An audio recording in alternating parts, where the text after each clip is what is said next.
have to. We do. We can't, dude. There's no in between on this. We have to have our stupid audio thing doing its damn stupid thing. Oh God, folks, we wanted to be on so much earlier, but at least we're gonna get 2 hours of this stuff. And let's just what do we want to do here? We're here. Hey, what's going on? Hey, what's up? Hey, stream, what's going on? This is Not Your Average Show. I'm Mike. Hey, I'm this Corey. is Corey. Nice you guys to see know you us guys. for the regs. And like we advertised, we were going to take this thing and move the whole thing outdoors. And we have, oh my God. We have an elaborate... We are currently, yep. Yeah, we are currently set up. As you can see in our little corner cam over just off my shoulder, we have in and of itself, that is SpaceX, that is Falcon 9, that is Starlink Live, that is actually there, right in between us on this chute that you see. Well, we got a nice ugly bag back here. And what's going on here is that we are standing on the edge of the Indian River. That is right behind us. You can see some lights right in between our shoulders, okay? That is the vehicle assembly building here in It's a bit dark. Space Coast, Florida. It is dark. But, you know, it's there. There is lightning off in the distance, which you may pick up a couple of flashes on. But we are here, and you might catch me checking the screen out because, okay. Typical. Where do you want to start? Typical of our our setups. So, Just stuff went. Yeah. So if this is your first time seeing us, Yeah. we're just kind of getting this channel going, and we're Yeah. not. We're not pros yet. We're not claiming to have all the kinks worked out. And actually, this is our first remote show, our No, first second. distance show. Second. Well, I mean, we did the some Rolex. filming in the Rolex parking lot. But It was a race at Daytona. We filmed that. Yes. But anyway, this is our first let's set up a studio and a whole bunch of cool stuff, Yep. and try to capture something we're also really interested in, which is rocket launches. Yeah. Which is why we're here. That video you're seeing now behind us there, that's live. That's a live picture. Yeah. Of the Falcon 9 rocket on The the pad rocket. with the Starlink satellites. The rocket is there. And we're just live. across the Atlantic, or the intercoastal there. Yep. We're just across the channel from it, so we're pretty close. We're graciously able to be used this land where we're at here. And hey, we're here, and it's cool. It's a night launch too. If you haven't seen a night launch, they're super cool too. So. And okay, so another preface thing that we've got going on right now. Right now, we're sitting under a canopy, and under the canopy, we have probably surrounding us right now over $17,000 worth of equipment. I'm not even joking. We got a MacBook Pro, a brand new MacBook Pro here. We got another MacBook Pro. We have a Mark D, a Canon with a zoom lens on it that we had some complications with, so it's not bringing you the feed. But then we have a Panasonic Lumix GH5 with another zoom lens, and believe it or not, the footage that you're actually seeing right now is coming from the GH5, which is focused on the launch pad. Yeah, it's got 300 millimeter. It's got 300 millimeter, and we're surprised that it became the full focal length to actually bring you that sharp of an image. It's pretty close, yeah. It's pretty Because good. that launch pad is 12 miles away. I think. Or is it 9? I could do. Let me pull it up. I can find out. We can find out for you. So we're pretty close. We're pretty. I mean, we're close enough that it takes basically. Here's the setup. We have seen between us.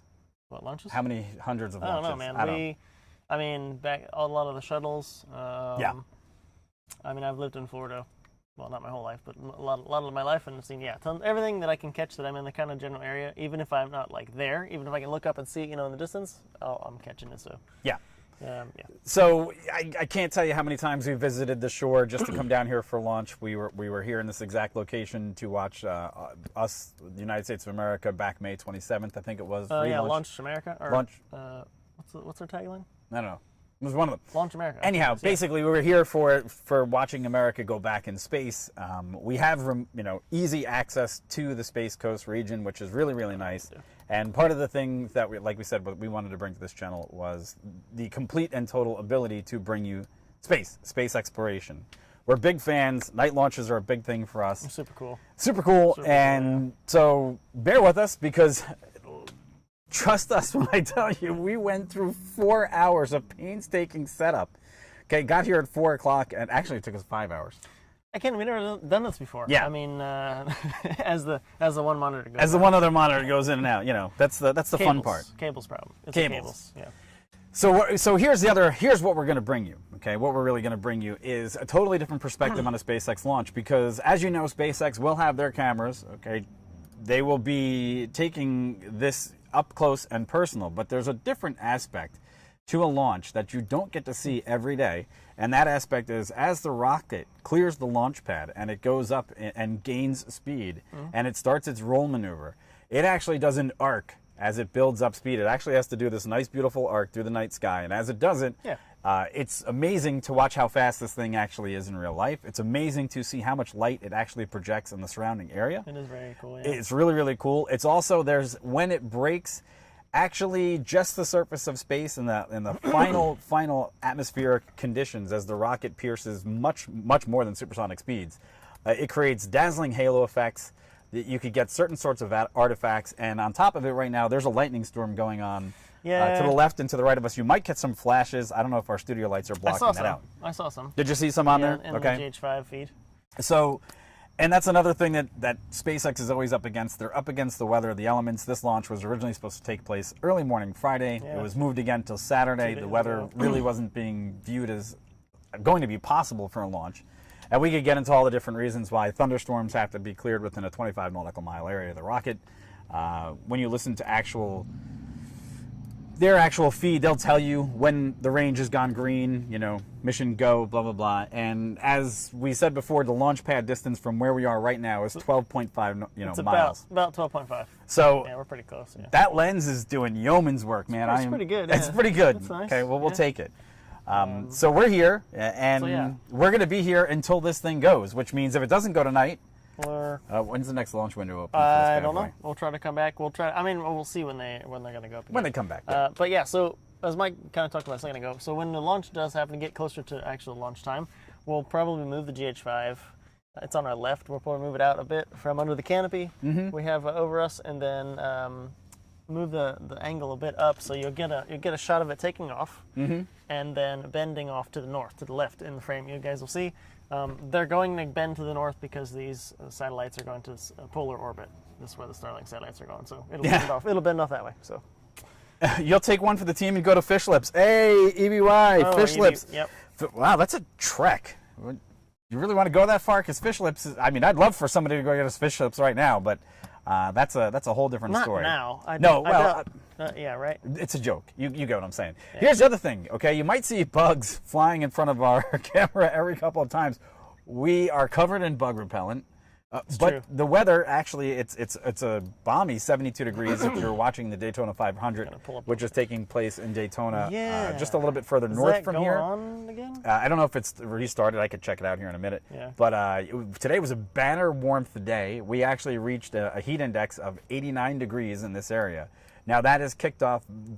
Basically what happens is we get convective, or vertical air movements, columns of air, and instability in the atmosphere in this general area before a launch, especially when the temperatures get that high. And those convective currents are very dangerous towards rocket launches, because one strike of lightning and that rocket has combustible fuels inside of itself, and that's a no-go situation. So we've been monitoring that weather because, again, we really want to see this thing go.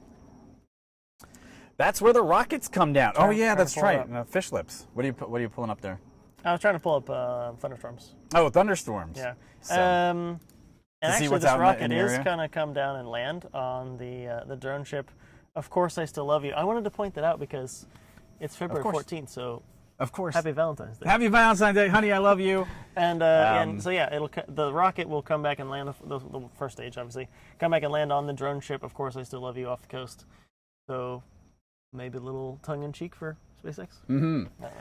So again, hey, if you're just joining us, you just popped in, you just popped out. Again, we are live. This is the footage that you see. This is not canned footage. That is footage that is directly behind us. Yeah, that is the live rocket. Person, yeah. I can shake the camera if I. Probably let's not too much. I could shake the camera if I really want to. if I tap on the right wooden board, I can get the whole camera to shake. So again, we are not.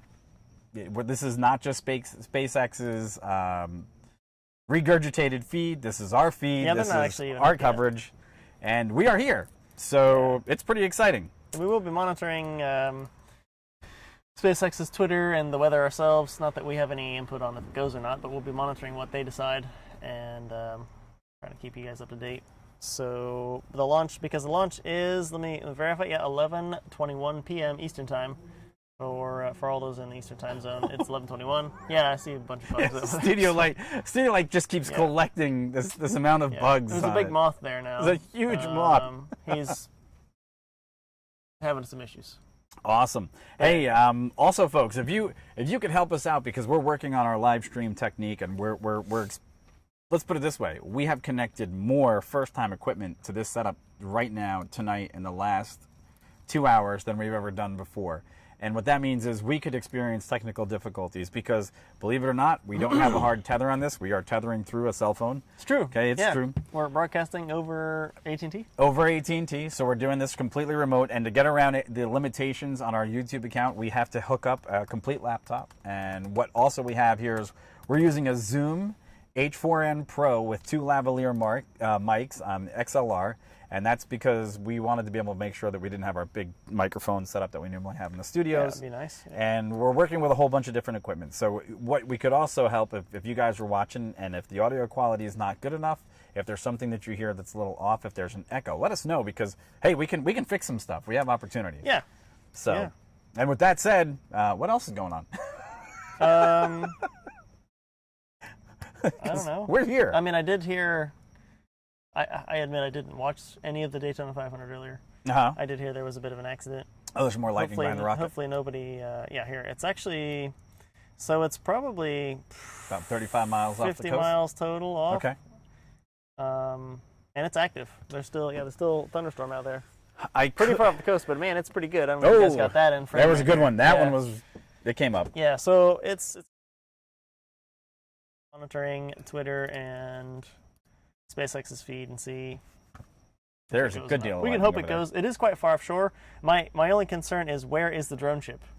I don't know where the drone ship is. In fact, now I just say that I might be able to track that. Give me a moment. Okay, so other issues that we've already had this evening, what we didn't really figure out was that, well, apparently HDMI cable compatibility when you're running cam links and all this different equipment is a problem. And we have, just off to the side here, we have a much more sophisticated camera, a high dollar camera that is donated by a patron. Well, lent to us by a patron. Yeah, we're allowed to use it. We're allowed to use it. It's not ours. It's not ours. And this thing, let me tell you something. When we come back and we do this during the daytime, which we will cover more launches, there will be footage that other people will really struggle to capture live. Yes, we probably have equipment that at this point would rival any major, I would say, remote studio. I mean, the main thing I think there that, is for us, of course, is that we're just regular citizens with no access to the other side of the river over there. Yep. So I think that's the main thing. If we could maybe see, I mean, we're not from Titusville, but we know some people around the town, so maybe we can see if anybody in Titusville is watching. We would like to help the Rocket City. I know you got Rocket City, Space Coast. Mm-hmm. Get some more publicity, good publicity, and of course, SpaceX is a good one for the town because they're launching all the time and they were doing pretty good stuff. Yep. So hey, if you happen to know anyone that could get us maybe access to get a bit closer to the launches, that'd be great for us too. That would be amazing. There you go. But hey. And also, we're not neophytes when it comes to things that fly. Actually, Corey, just to tweet our own little horns here, we do have an exceptional background in aviation experience. We are legit pilots. We are registered with the FAA to go fly stuff. So when we do critique this stuff, one of the other major interests that we have in SpaceX is it is the highest, fastest flying piece of machinery on the planet currently. And that's something that we really, as aviation buffs, as pilots, we respect that. And especially the fact that we are both skilled in both principles. We could both fly helicopters or airplanes. Mm-hmm. So when we talk about weather, and we've both been instructors for a long time. Yep. So when we talk about the things that are related to aviation, we're not talking out of our behind. We would love to be on that rocket one day. That would be a goal for both of us. That would be really cool. Yeah. That would be really cool. But instead, we get to bring you this beautiful coverage, and it's a passion from the heart as well. So we'll rely on our ability to understand what goes on with the rocket because we've watched so many. We live so close. We're pretty familiar with the whole environment. But then if you have any other specific questions, hey, ask us because we could tell you about anything pretty much about airplanes, helicopters, anything else going on. we have the ability to discuss that too. And we will probably break out into a couple of discussions going on because we've actually also flown parallel to the Indian River, which is right behind us over here where you can see the rocket. We've actually flown up and down this river before live launches have taken place. And the only problem is you can't squeeze this kind of equipment inside of a helicopter to go do all that type of live streaming when you're flying that. I know both of us as well have been, not during launches, but when you're permitted to go land or do short or low approaches, yeah. Low approaches, KTTS. that would be at the Air Force landing strip over there. There's the old runway. If you guys ever watched the space shuttle come back and then glide down and then land on a runway, that's over there. That's literally behind us. One of the quite a big runway over It is there, the quite largest. wide. It's one of the largest in the world. It is the largest. There's White Sands in Mexico, and there's that there's one. a few. There's some big ones. I looked it up, but Which ones? What are the big ones? I'd have to look it up again. But anyway, it's one of the biggest ones. Point being, if you've seen that on TV, we've done low approaches down that runway as well. So we've been around here. I know Mike and myself have been seeing a lot of launches nearby, but I don't know if you have. I think you probably have, but I know I've been flying with a student once or twice, and there's been rocket launches while we've been flying. Oh yeah. So we just look at the watch and say, okay, so turn us east. Just go east for about a few minutes, and you see it taking off. It's like, that's so cool. I have a small story, So- and I might retell this one later on too. But did I ever tell you today I almost ran into a ditch coming into the airport? I had the top down of my convertible. I don't know, maybe not. I guess not. Okay, so check this out. So one day, the space shuttle's coming back, and it's landing just back over here at KTTS, right? And KTTS, I think it's 2.5 mile long runways. But one of the nice things that the space shuttle has to do, or not so nice, is it has to do a nosedive to come back in and does some basic S-turns and things of that nature. As it does that, it creates a massive sonic boom. Oh, yeah. And just so happens on that day, the 0G, which is a 737 that would take astronauts up and do parabolic arches up in the sky to go 0G, okay, happened to have been flying at that particular time, and it was taking off, I think it was taking off runway, what was it? It had been taking off runway 18, okay, because it was going, no wait, it was going northbound. It was taking off, this is the 0G. It was leaving, It was leaving Space Coast, and as it was flying directly overhead, and I was literally timing my drive directly underneath its takeoff path because I was coming into the airport to go fly myself anyhow, and I was like, oh man, there goes the 0G right over my head, and as it's overhead, the double sonic booms from the space shuttle ring out, and I'm thinking actually it was a 7.2, no wait, it's a 727. It was the old 7.2, not the 7.3. The 0G, yeah. Yeah, and I thought it blew an engine right over the top of me, and I thought it was going to crash into my roofless car and kill me, and I pulled a right to trying to think that I was going to dodge something, because this plane was low, like really, really low. And it just turns out it was the shuttle landing. So it's like 12th or something? 12th. What is it, 15,000 feet? That's 2.5 miles. 15,000 feet. Almost 3 And the miles. longest one in the world supposedly is one in China at 16,404. What are Denver's? Denver's are like 12,000, I'm pretty sure. I know Denver's are pretty... Denver International has some pretty long runways, because I've landed there. Yeah, 16.1. 16.1. It's basically, 300 feet, 400 feet shorter than the longest. It's basically... Yeah, I knew it. Yeah, it's up there. Okay, point being, the one out here, Hey! and I don't know, how wide is Denver? Because this is pretty wide here, too. Denver's it's 150. I think this must be that as That well. might be, this one might be 200 Actually, feet. let me look up the I have interface landed, specs so on that means that I have runway landed on the fourth width. longest runway in the world. I don't know how many times According I've done to it. Wikipedia, 300 this is feet. 300 feet wide. That's why I said this thing is wide. It is wide. So we've done low approaches in helicopters to the KTTS before, and man, when you get over it, I actually have a video. There's anybody out there who's a pilot would know there's visual illusions. Yes. As you approach runways that are wider than you're used to. Sure. Whoa, this one's got it for sure. Especially flying down in a slow-ass helicopter. You come down and you're like, okay, the tower's like, you can only go no lower than 400 feet. Okay, fine, you call it back. Come in, join the base, flying over 400 feet. Oh. Are we moving? Are we moving? Who knows? So long. Oh, it's cool, though. It's kind of cool. All right, so in case you just joined us, okay, what's going on is we are here. We are in Space Coast. We are in Titusville, Florida. We live locally. Yeah. Okay, we are avid pilots. We have both fixed-wing rated and rotorcraft rated pilots, and we like SpaceX launches, and we decided to take our equipment out tonight. And so everyone at home could get a nice, beautiful view of a live stream event, which is basically a night launch here from the banks of the Indian River. That's what we're here doing. Yep. So 12.5 miles away to the west, we are. So what you'll see behind us, is That's behind us, just behind me and him. There, yeah, that's the smaller version of what you see That's blowing our up on live the other feed. camera there. And you will pick up some lightning out there in the distance. Yeah. We're watching that. So far, the launch is still go. We'll see. So here's what you can look forward to. If you've never seen one of these from the banks of the river before, there is a beautiful glow that emulates, and tonight, because there's quite a bit of humidity, you will see it glow like, it'll glow like the sun is rising over there for a minute. There are some clouds. It's hard to see, but there are some layer, a little bit of layer out there. I do know the wind, at least last I checked, was from the southwest.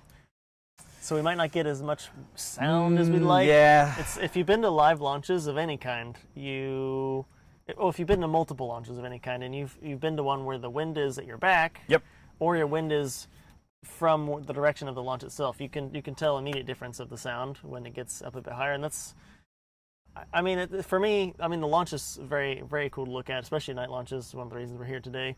But then when depending how far away you are, when the rocket gets up and then the sound actually makes it to where you are, some of those ones are super cool. Like the solid rocket boosters of the old shuttle.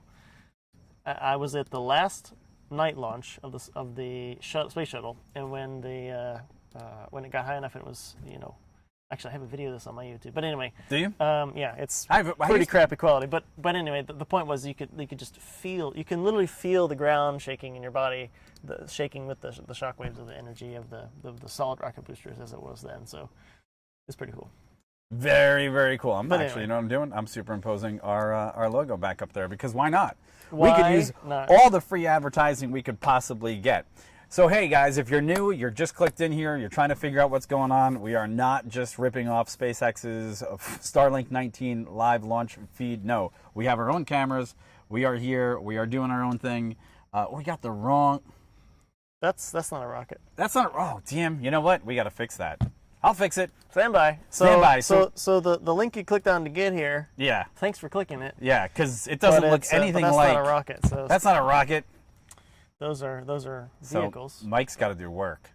So while I do that, why don't you talk to the nice folks at home, because I got to do some photoshopping. Shopping. Photoshopping, my friend. Yeah, so same thing again. Watching that lightning, it is still off the east coast. It looks like it's probably, this is like 30 miles. Yeah, it's about 50 miles off the coast. A lot of that weather we had, not so much here, but a little bit north of here, Daytona Beach. There's a pretty good storm that ran through there earlier. If you watched racing, if you're into that kind of thing, for Daytona 500 was up there today. They had some problems with weather. But all that stuff is either north or east of our location. So currently, the launch is still to go. We're going to obviously hope it stays that way. Yep. And yeah. Let me check SpaceX Twitter, see what's going on there. See, if they never really finished giving us our... Yeah, Mike did tweet out Mr. Good Old Musk to ask him. I was like, hey. And he never replied. Yeah, no, he didn't. It's okay. It's okay. He's a busy guy. He's a busy... It is, He's got stuff going on, It is what it is. It is what it is. Hold on. What's that? Oh, okay. No, that's fine. They're live in 99 minutes. We're here now. We're not moving anywhere. It is what it is. Yeah, so we're going to... I gotta update that. We will monitor, obviously, the Twitters and see if we can get any updates on the launch from them. But also we will monitor the SpaceX feed as well. And, yeah. Do it that way. Hey, wait. You know what? I'm just gonna steal... Which picture should I steal? Oh, I'll take this one. This is great. Gonna take this. Is that heavy? No, it can't be. Is that not heavy? No, is that heavy? No, it's regular. No, it's not. Yeah. And so anyhow, if you're not familiar with Starlink, what Starlink is going to do is Starlink will be taking, actually, what is it, 60 baby satellites to be part of the Starlink system. Yeah, so exactly. So Mike's saying this launch is on a Falcon 9 rocket. I think this is the 5th launch for that rocket. Let me take that look, because that's pretty cool too. Yeah, so the first stage booster for this mission that you see behind us, this will be its 5th launch. Mm-hmm. And it's also coming back to land. Obviously, it's land all the other times. It's supposed to do the same this time as well. It's set to land on the Droneship. Of course, I still love you. Again, if you just joined us, happy Valentine's Day. Valentine's Day for everybody. And so it's a bit cornball, a bit fun there. Yeah, of course, I still love you. But anyway, we will monitor that feed as well to see if it lands. It's going to be far off in the distance. You won't see anything on our cameras here for the stage one coming back, the booster. But nevertheless, we'll check it out. And yeah, so as Mike was saying, this is carrying 60 of the Starlink satellites for SpaceX's Starlink constellation. And that system, if you're unaware, it's basically set to look at the camera. Bring. No, I'm talking. It's fine. I'm messing with you. Oh, sorry. I had to do that because I'm sitting here working and I'm like, nobody's looking at the camera. It's fine. They're there. They're here. We're good. Anyway, bring basically the internet you always wanted to have from a satellite. If you've ever been in a remote place or in a remote area and you had access to internet, but the internet was provided to you by some sort of satellite, you might have had a fairly slow experience. Slow? And everybody who's been on broadband, fiber, actually high speed knows it's really pretty cool, pretty awesome to have actually internet that does things when you want to search and do work, get work done and things. But anyway, I digress. So the Starlink constellation is something that SpaceX has been deploying for a while now up to orbit, and they're putting a bunch of satellites up there. And actually, it was in beta test. I think it's actually still in beta test technically. But it is. Musk just tweeted or just said this week, right? Yep. He said it's going to be, you can reserve your ability to participate in or get Starlink for your home or wherever you want to put it for $99 to hold your spot in line. I did not do it for myself. We don't really need it. I think it would be pretty cool. We could try it out at least to test. Actually, that would be. Now you even though we're tethered, that would be pretty cool. That would be pretty cool. Use it here. Okay. We don't need it. We're tethered. We're obviously live streaming now, so we don't need it. Yeah, we are currently live streaming off my phone. Starlink. This is Starlink launch. There you go. Okay, let me rephrase that. We're not live streaming off my phone. We're live streaming. My phone is tethered to a MacBook Pro, which has got OBS running on it, which is running the entire show. Mm-hmm. So that is basically what we are up to at this point. And then what I'm going to do right now is, because of the powers that we have here on the channel, I'm going to update the live stream tile. Do it. I'm going to do it. Oh wait, you got to do it through there. Hold on. Oh, I got to go through the Go Live screen, don't I? Yeah. Yeah, I do. I got to make work for myself. Hey, remember, if you haven't already, please like, subscribe, and follow. And like we said before, this is not SpaceX's feed. We are actually on the banks of the Indian River. It is night. You are going to see, right in between us, the launch of Starlink 19 Falcon 9 rocket. And on top of that, we have our own really big, long lens that is out there that is doing yeoman's work for you. Still working. It's still working. Now we have... I'll bring people back up to speed I'll bring people back up to speed on the fact that we had problems with that camera. Okay, so the other capture. The other capture. Okay, so what ended up happening was, right, when we started this live stream, we did some massive changes to OBS. And when you make changes to OBS, sometimes it likes what you do and sometimes it doesn't like what you do. And tonight it didn't like what we did, but we were trying to figure out why, with this particular camera, GH5, which is normally in our studio, does all the work for maintaining the desk cam shot. We have a Sony ZV-1, which does the second part of the show, which is where Corey sits during the couch part, and he takes that back and forth to his studio. Yep. And that part of it is we hooked the GH5 up tonight. We used a different HDMI cable, and every couple of seconds, the camera just locked up. And now we just realized that 2 of these HDMI cables that we've been using for a while now are junk. They're not holding up to the bandwidth of a 4K live feed, which is what we currently have. We have the uplink I think is set to 1080p right now, which is where we were. On the video? I did not downstream it, and we're maintaining a solid 6K up right now. So we're really nailing all of our numbers that we wanted to, but we went through an hour of trying to troubleshoot one HDMI cable. Through that HDMI cable, we're running off a cam link. We have 2 cam links. We have a ton of equipment here right now that we're still not even able to get running because of just compatibility issues. And we worked for 5 hours to get to the point now where we got the long shot that we really, really wanted, the one that's really the moneymaker for us. And like I said, you're going to see something that we've seen many, many times, which is an actual night launch and not from just a SpaceX camera. Because a SpaceX camera is great. It's usually a really, really close-in live shot, which is fantastic. It does not give you the atmospheric shot of when this thing really lights up the horizon like the sunrise. Yeah, we're hoping we can capture that. And we have, as Mike mentioned as well, we have another camera we're going to be using. I'm going to shoot video with the other camera we don't have on the feed tonight, but I'm going to be shooting video with it that we hopefully can show you maybe on the next stream, the next show we do, and hopefully that can capture a bit of what we're trying to get in the live stream part. It's got a bigger or a longer lens, more magnification than big lens. It's pretty big. More lightning.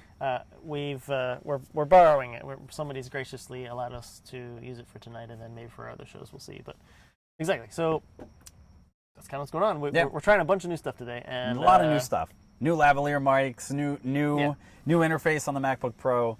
And here's the other thing. Like, subscribe, and follow, please. Give us all the support that you possibly can as a channel, because we go into a lot more than just SpaceX launches because of our background in aviation. Corey and I are both rated pilots. We have both flown big, real, live fixed-wing aircraft. We have both flown big, real, live helicopters. We're both dual-rated. We've both been instructors for a long time. He used to be my chief pilot, believe it or not. That's the relationship that we maintained. And we're both aviation.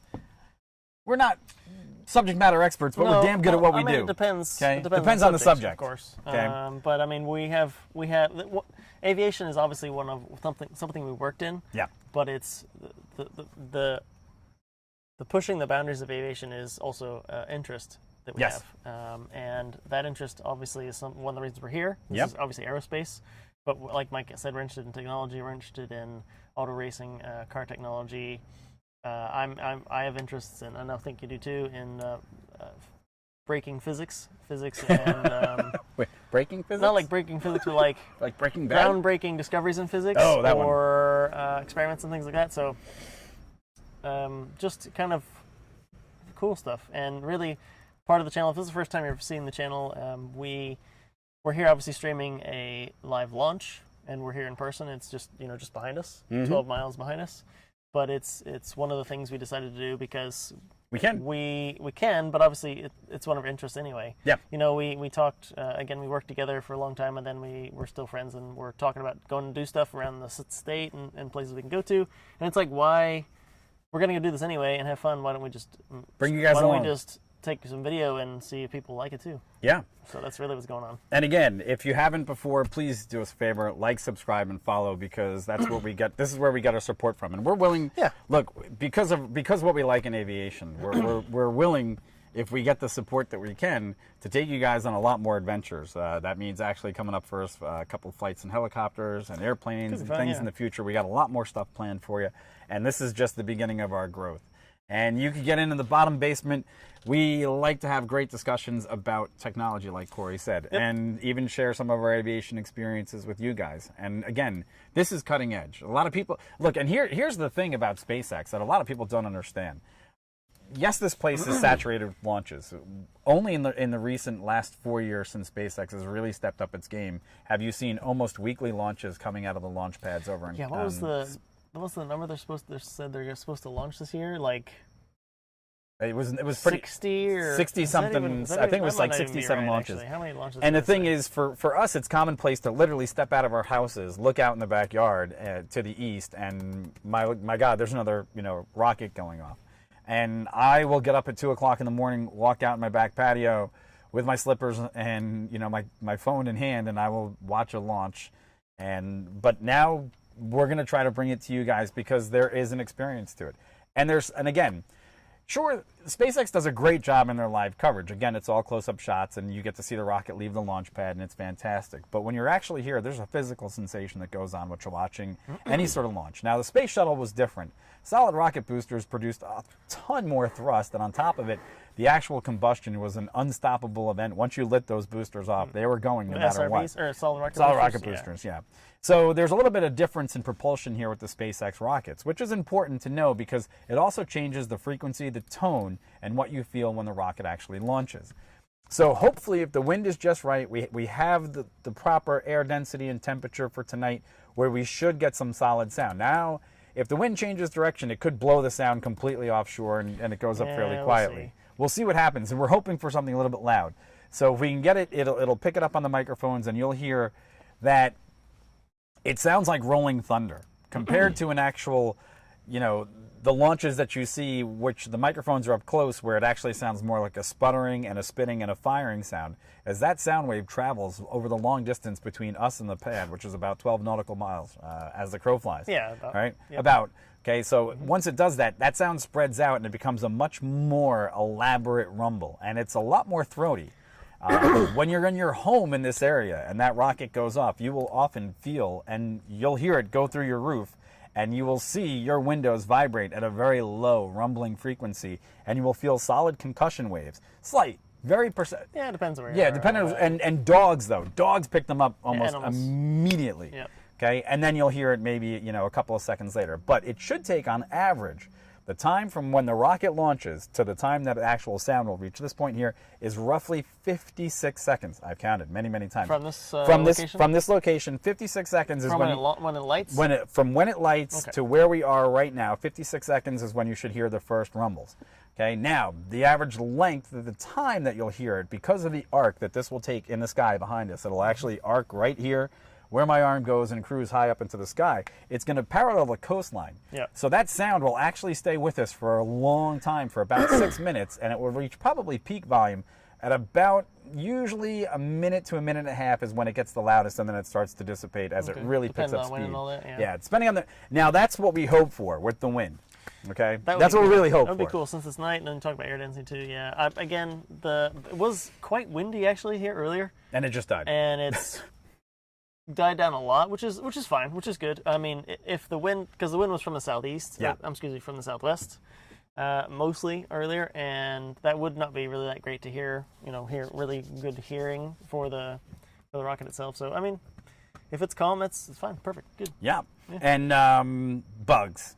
We do Well, right now. you know, it's Florida. I mean, It's Florida, and we have probably about 75 hangers on right about now on our equipment, all just chilling out, being like, "Yo, what's going on?" Yeah, the lights themselves, as you would expect, are popular with the bugs, Very.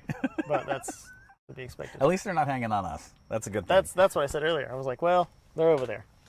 Well, yeah, and I just ate a bug. There you go. Hey, now remember, actually not remember, I'm just going to remind you guys, if you just tuned in, this is not someone else's feed. This is our feed. This is the feed from our cameras sitting here 12 miles away from the launch pads for Starlink 19. We appreciate you guys coming in, and like I said, we're excited for this launch. And I guess the other part we talked about a little bit before, Starlink. So with Starlink and the proposed system, Elon Musk is becoming an interrupter in the internet service provider industry. He's actually now looking to step into, as we covered on our live stream channel the other day, he's looking to take this service now onto cell phones. And if you're not familiar with what Starlink is a multitude of satellites that hang out in roughly low Earth orbit, which is about 340 nautical miles above the Earth's surface, whereas other satellites usually go up much, much higher. His are a low orbit satellite-based system, and they do that for a very specific reason, and that's to reduce the milliseconds of elapsed time that it takes to get a signal from the surface of the Earth back up to a satellite. So this therefore, it's basically giving you less lag. Yep. And the other architecture bit that's different with Starlink satellites is the way that they orbit. They actually track differently across the sky, so you're picking up multiple different satellites at different times, but it's that combination of what's going to be ultimately upwards of 4,000 satellites, which is going to give Starlink the advantage in communication. Now, what this also does is this becomes a disruptor to all sorts of other industries, including if you have a yacht, if you're on a cruise, if you're on an airplane, if you are doing anything that has always been remote access, sort of internet access or voice over IP access, this is suddenly going to become a game changer because you will no longer be in a dead zone. Dead zones will basically be eliminated. Yeah. And this is his big challenge. Now, the other great part about what he has done is he's building his own rockets, which is They fantastic. happen to work really well together. Really, really well together. Putting your own satellites in orbit and making your own rockets. So if you weren't, this past week, last week we had the discussion, is Elon Musk Dr. Evil? Because he's got all the facets of everything to basically build his own satellite system He could literally take over 4 markets with his satellite system in a single swoop, and that is including GPS. Actually, hold on. Keep talking about that, but there Sure. was something just in the news about they won a Falcon Heavy won the launch for some. What was that again? Well, here's the other news. Hold on, yeah. SLS took a big step backwards. Oh, So the talk about NASA launch system is basically, which was supposed to be scheduled to be ready for 2023, and was considered a competitor to the Falcon 9 Heavy, which was gonna actually, which would they win? So 2 of the Lunar Space future space. I'm trying to pull it up now. Suddenly it doesn't work. But 2 of the components for NASA's. I think it's. Just make sure I'm saying this right. Yeah, part of the Artemis, but part of the 2 of the bigger pieces that they're going to launch up for that. Falcon Heavy won that, and this was just 4 days ago, just so you guys are aware. So here's just basically what it says. NASA is giving SpaceX more than $330 million for a mission that will launch 2 key pieces of the Gateway, a space station that NASA plans to put in orbit around the moon as part of the space agency's Artemis program. So yeah, 2 of the bigger components of the Gateway went to SpaceX, which, if I'm not mistaken, this also was just something that, and actually, were you going to talk about SLS as far as how Congress changed? Congress has gone through a slight realignment in how they envision what the space program is supposed to look for NASA for the upcoming century, and with the next achievement of trying to go back to the moon and going to Mars. And basically what ended up happening was SLS was basically the old shuttle engines put together on a new rocket structure. Actually, quite literally, yes, the old engines. They're literally the old shuttle engines. They're put together. They had their first successful test fire just a couple of weeks ago. We talked about it briefly on our live stream. And what ended up happening was basically they said that their funding doesn't look like it's going to last to 2024 to make them able to meet their deadlines because they've met some critical, I guess, delays in their ability to deliver. And that's setting them up to now have to find different launch vehicles to possibly reach, aka go back to Mars or the moon. So it's an interesting place to be in the space market right now because if you're not aware, SpaceX is literally killing the game. From just a few short years ago when the Falcon 9 first took flight to their ability to touch down on pads just off behind us, literally, and their ability now to land on ships, not only just ships, drone ships in the middle of the ocean out in the Atlantic.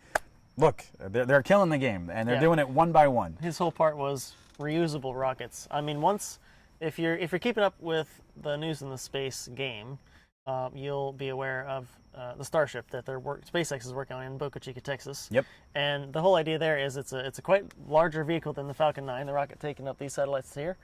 And the idea also, which takes the Falcon 9, the idea that it lands, and that's part of why it's more cost efficient, is that you don't have, lose the rocket every time you launch it up.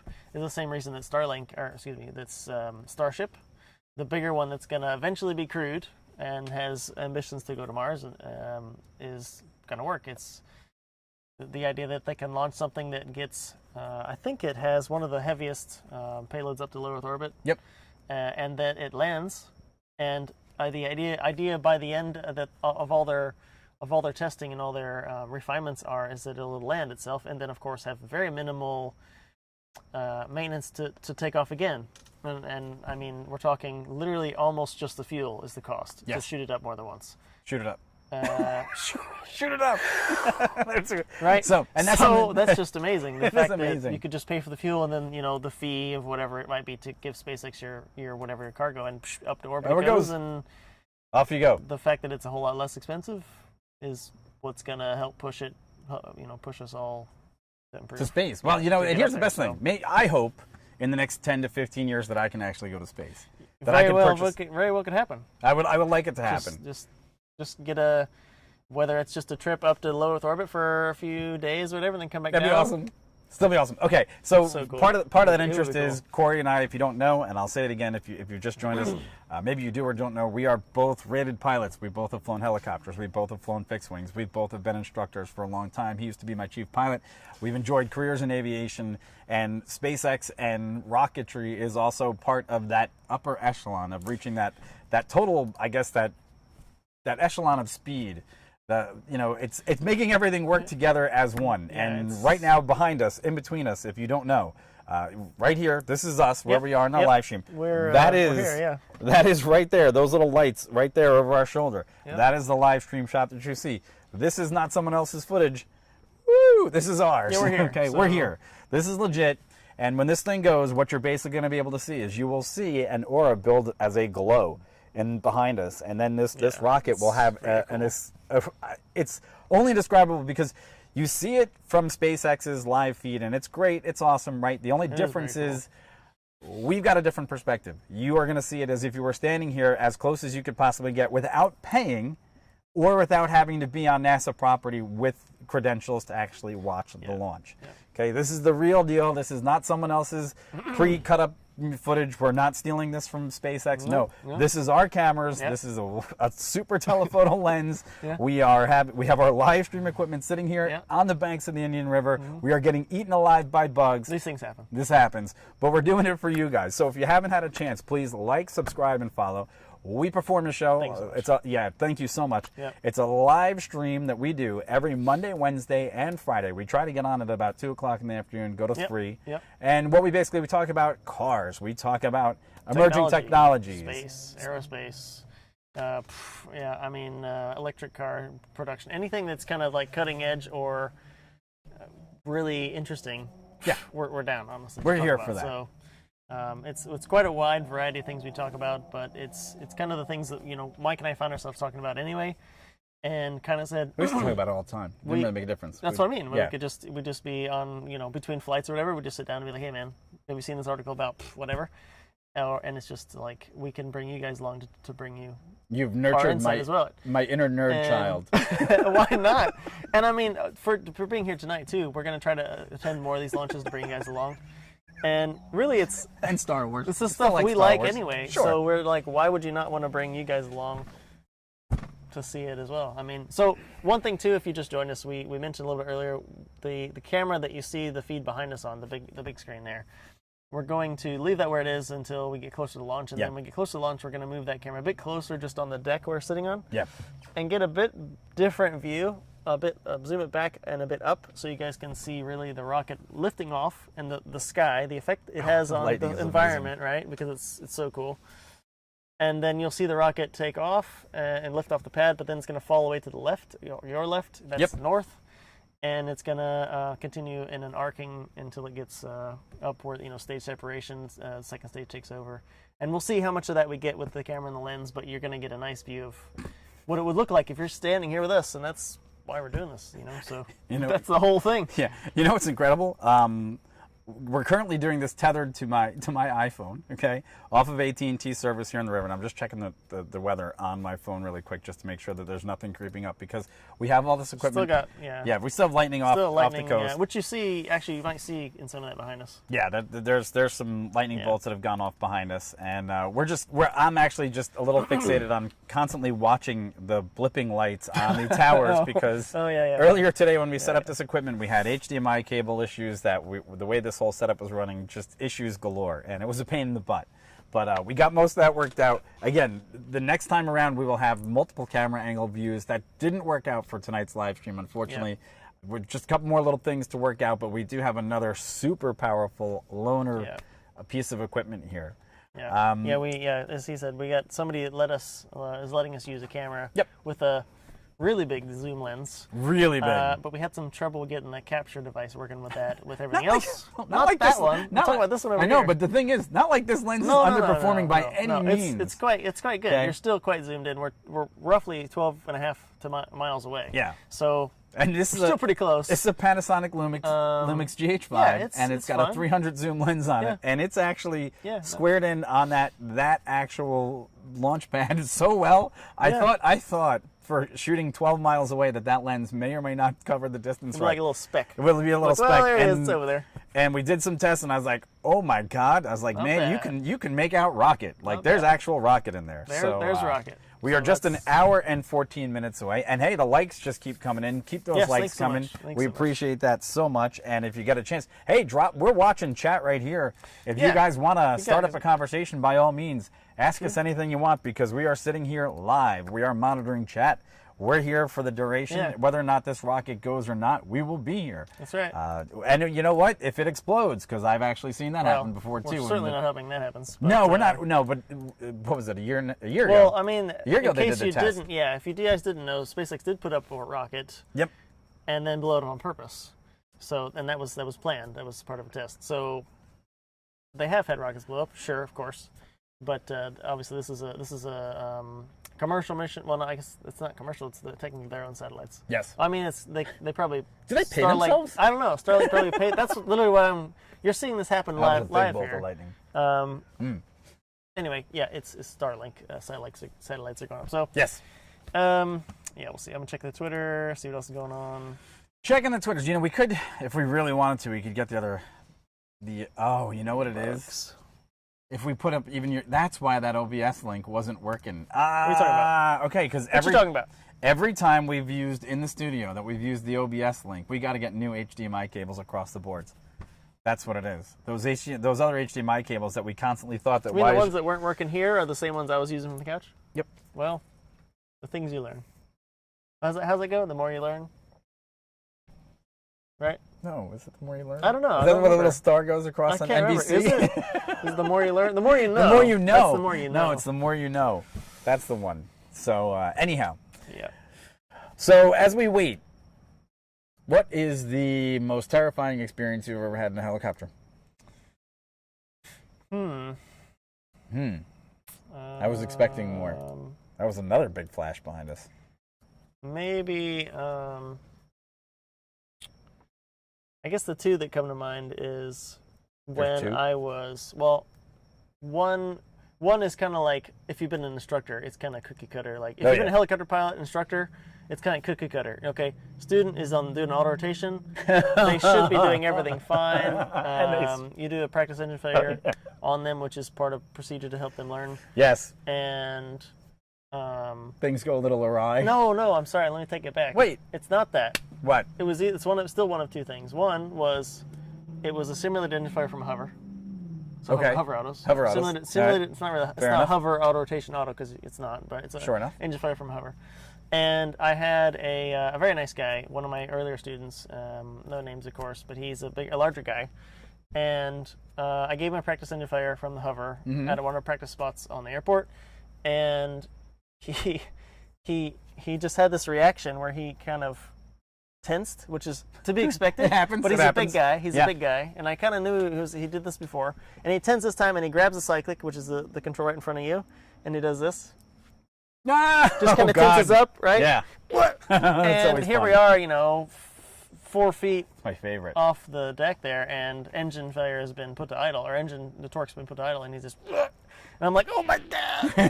Don't hit the tail! Don't hit the tail! And it's one of those where we landed a little bit hard. No aft movement, right? If you're a helicopter pilot, that's obviously not something to have. But no aft movement. But it was harder than you want it to be. And I said I have controls, and he let go, and he just didn't say anything. I'm like, so I think we're done for today, right? We're done. And he's like, yeah, it's fine. Let's go back. Let's go back. So I flew us back. Okay, so that was one of those, and it was like I expected it, but it's one of those where you just. So you expect that happens. You just try it. And I guess the other one was just we were coming back from the practice area, and there was a storm nearby, but pretty far away still.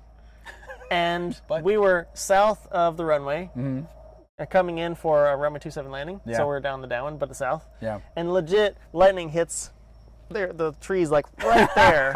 I'm like, oh my God. When you can hear lightning strike over the engine and I got a good story you're like, for you on that one. Holy F. I have a great story for you on that one. And Tower asked us, hey, how's it going? And they were like, just looking for that landing clearance. So I bring that up. Massive thunderstorms that are over Sanford, and the other one is just south. So it's basically there's this little corridor that's open for us to take the plane in between.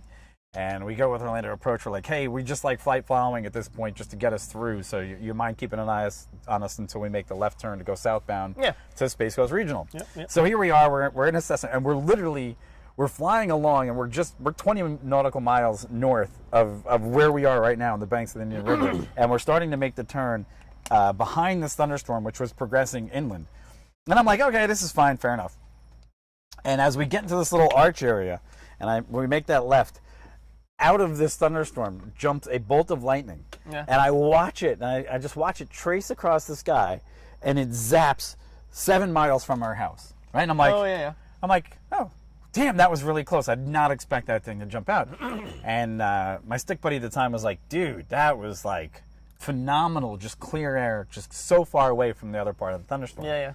So I'm like, okay, fair enough. It's my leg. I'm landing the aircraft. I come in, we land, and the thunderstorm starts to close in behind us. I'm like, okay. Turn around, and as soon as I get down on the ground, I turn my phone back on, and there's a text message from my wife. And I look, and I go, and she says, oh, by the way, we lost TV. Good evening. What's going on, Mr. Peckles? And Hey. not only did we lose TV, we lost a lot of other electrical equipment inside the house. And basically what had happened was that lightning bolt, and I looked at the timestamp, the one that I saw hit 7 miles away. But because of something that the cable company had done at the time, and they did not ground a new piece of wire that was laid towards our house became the discharge point for the lightning in the entire system that traveled down the cable system. And it blew out multiple electronic devices throughout our house that were connected to the cable box. And I was like, you're not going to believe this, hon. She's like, what? I was like, I saw the lightning bolt. So I was able to actually call the cable company and give them I said, look, I know it didn't strike the house. They're like, how do you know it didn't strike the house? Because it almost hit me. Because it almost hit me, and I saw it strike the ground. And I can tell you, it hit 7 miles away from the house. And the guy turned around. I was in a plane. Yeah, and I was in a plane. I saw it. I saw exactly where it hit because I was watching from the front seat as I was flying, and I marked the location in my mind. Turns around after 3 days of denying the claim, they said, yeah, well, it's pretty much exactly where it hit, and it's exactly the time that it hit. And I was like, I told you. And then they replaced all of our electronics in the house. So that actually happened. One of the strange aviation stories. But I have a great segue for that. That was what?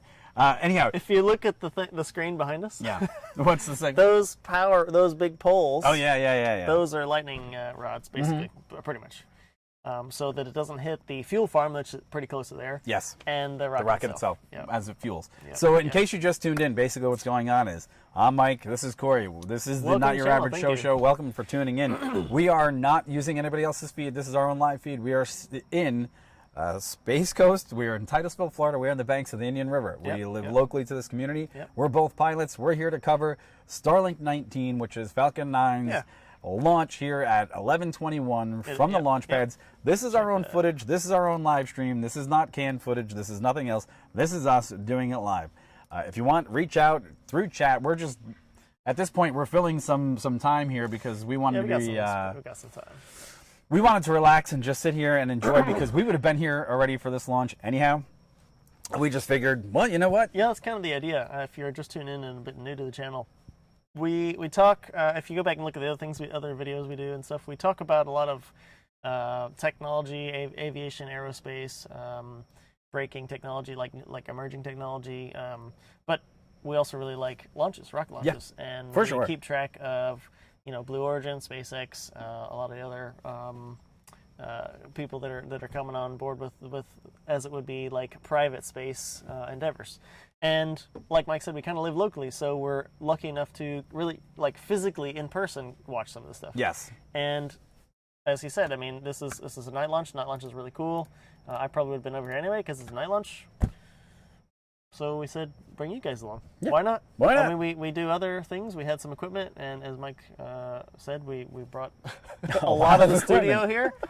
And it didn't all go quite to plan, but it doesn't matter. We're here. That could be better, but right now we're and happy where we to have you guys with us too.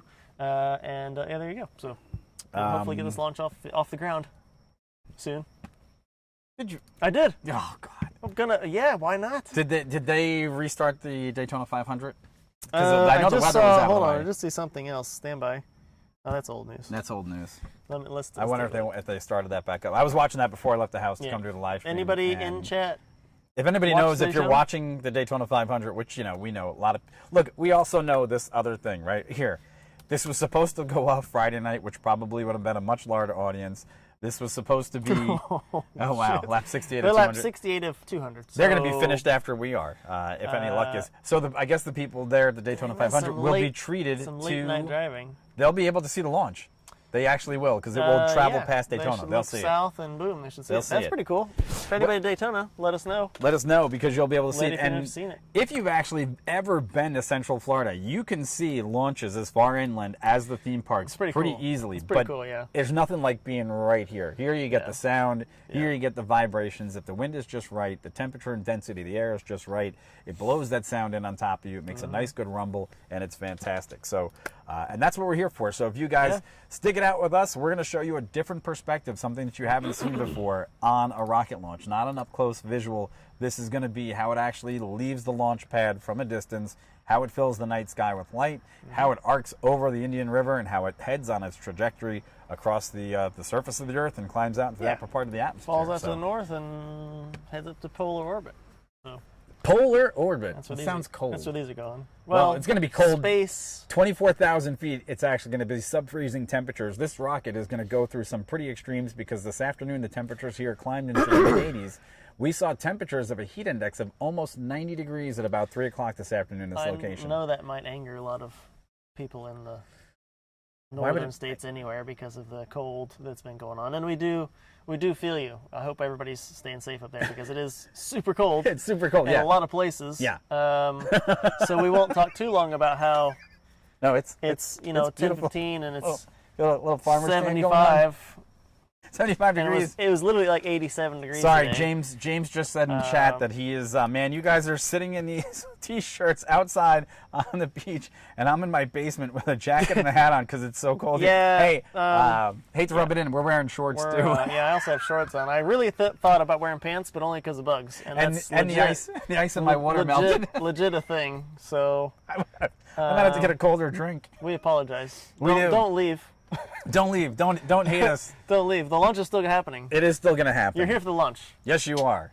Everyone's here. Well, I think everyone's here for the launch, right? Yeah, if you're here and you clicked on the link, that's probably why they hopefully you're found here. the channel. I hope so. Hopefully you're here. Hopefully you're going to enjoy the time with us. We got a little bit longer to go. We got about an hour, so we still have time to fill. Now, we could take you through the average go of what ends up happening here as they go through their pre-launch preparations. And what basically they're doing right now is they're checking on the rocket to make sure that it was safe and secure and sound, that it's ready to be pressurized and fueled so that fuel can be dumped on just prior to launch, as well as they're doing their surveillance of the weather, the upper level winds, temperatures, and so on and so forth. And like I alluded to earlier, this rocket is going to go from extreme to very, very, very extreme in a very short period of time. Once this rocket gets above 24,000 feet, all temperatures at that level in the atmosphere will be negative, and they will continue to get colder all the way up to 76,000 feet. And then there's a small pause where those temperatures invert. Yeah. There's a triple pause, and then the temperatures are going to plummet. Okay, and as this rocket... Out to space. And also, the rocket's going to meet max Q. Okay, there's going to be a maximum level of pressure when this thing is at probably about 80% throttle, but reaches the maximum amount of speed versus the maximum density of air. And as it pushes through that event, that's also about a minute and 12 seconds into launch, where it's kind of like, hey, this is the make or break for a rocket, max Q. So we're going to look for that as well tonight, and you will see that as a trajectory, because a lot of people just kind of think that a rocket just goes straight up into the atmosphere, and it doesn't. The forces on it, the amount of speed that would have to be to pierce through the upper levels of the atmosphere and escape Earth's gravity would be immense. So what these rockets actually do, and if you've never seen one in person, it will go up for about 3 miles, and then it will take a nice 30-degree bank. And as it does that, it will start a roll maneuver, and then it will continue to make a very deliberate C through the sky. And as it starts to make that radius, that curve, it'll continue, and then it accelerates. And as it accelerates, it's fascinating to see how quick this thing really picks up speed. And if you've never seen it with relationship to the surface of the Earth, it's something completely different. So that's what we're here to bring you guys tonight, and we're excited to bring it to you. Yeah, want to bring one of those graphics up just to show them? Oh my God, it's 9 below. Yeah, go ahead. You can do a screen share on that one if you want. No, I can't. Well, no, bring it up over here. You can dump this over onto the other side, and you can have full reign of the big Maxwell Pro. No, that's fine. Here, just so let's. Oh, wait, we lost that one. Wow, that just totally disappeared. Uh-oh. Hold on, let me get it better for you. Go ahead. Wow, that just walked off screen, and it's What happened? yeah, OBS just walked off screen, and now it's doing its own thing. We're still on? Yeah, we're still on. It just disappeared to the other screen. That's awesome. Oh, it's over there. Yeah, it's technically over there. At some level, it's over there. Unplug that shit. Yeah, that thing is just garbage at this point. We're just gonna dump it because Hey, it's it's back. It's back because it's just not doing the proper job with that HDMI cable. It's only -9 here. Yeah, I know you said that, but I'm reading and I'm just like going. -9. That's cold. My sister lives out west. I don't know if she's watching, but I know not now, but I think it was a few days ago, they were getting some of the worst of it, and I think it was legit like -30 where she was before wind chill. But by then it's just cold anyway. Yep. So, Oh, here we go. I know they were stuck. They were stuck somewhere. Some of those freaking. Some of those are really pretty. Some of those. My stepdad might have taken actually. Yep. Not like that one, but I mean he's taken some quite good ones. Yeah, I know he's taking some really good ones. What? I don't want that. Just go back. No, do me this favor. Just leave it here. It was something like -20 with the wind chill. God dang.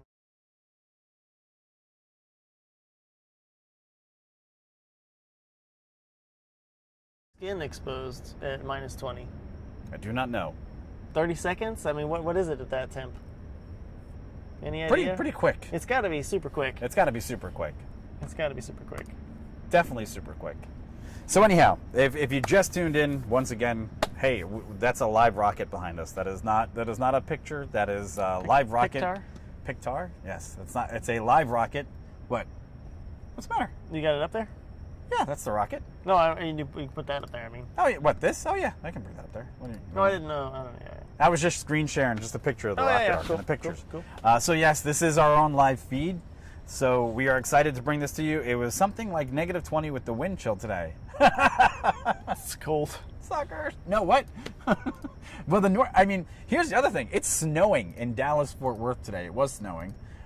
And even more ironically was, besides just the snow, they had sleet. They were getting 6 to 8 inches of snow. And normally that cold weather travels across the country, comes down, dips into Florida, and we get a cold front. That's not going to happen this week for whatever reason. So I'm excited that we're not going to be freezing, but I would like it to be a little cooler than it was today. So, I mean, we all say it with a bit of, I guess we know you guys are cold, so stay warm. Stay warm. But it's one of those, it's one of those extremes, right? Mm-hmm. If it's like today, the wife and I were going to get some food, and we picked up some food at this place, and it was 86, I think, out at the time, and we're in the sun, and we had to stand there, and it was actually hot. No wind. It was warm. There. It was toasty. And I'm in shorts, and I'm in this shirt, so it should breathe pretty decent, but it's hot. So it's hot. I know there's just extremes. I mean, I hope you guys stay warm if you're out in the cold, but yeah. Please do. Yeah. So anyhow, I'm going to share a couple more links here as we got time to burn. What are you sharing? I'm just going to share some links to my Twitter. Let me pull up and a couple other places, just because why not? Yeah. Do it.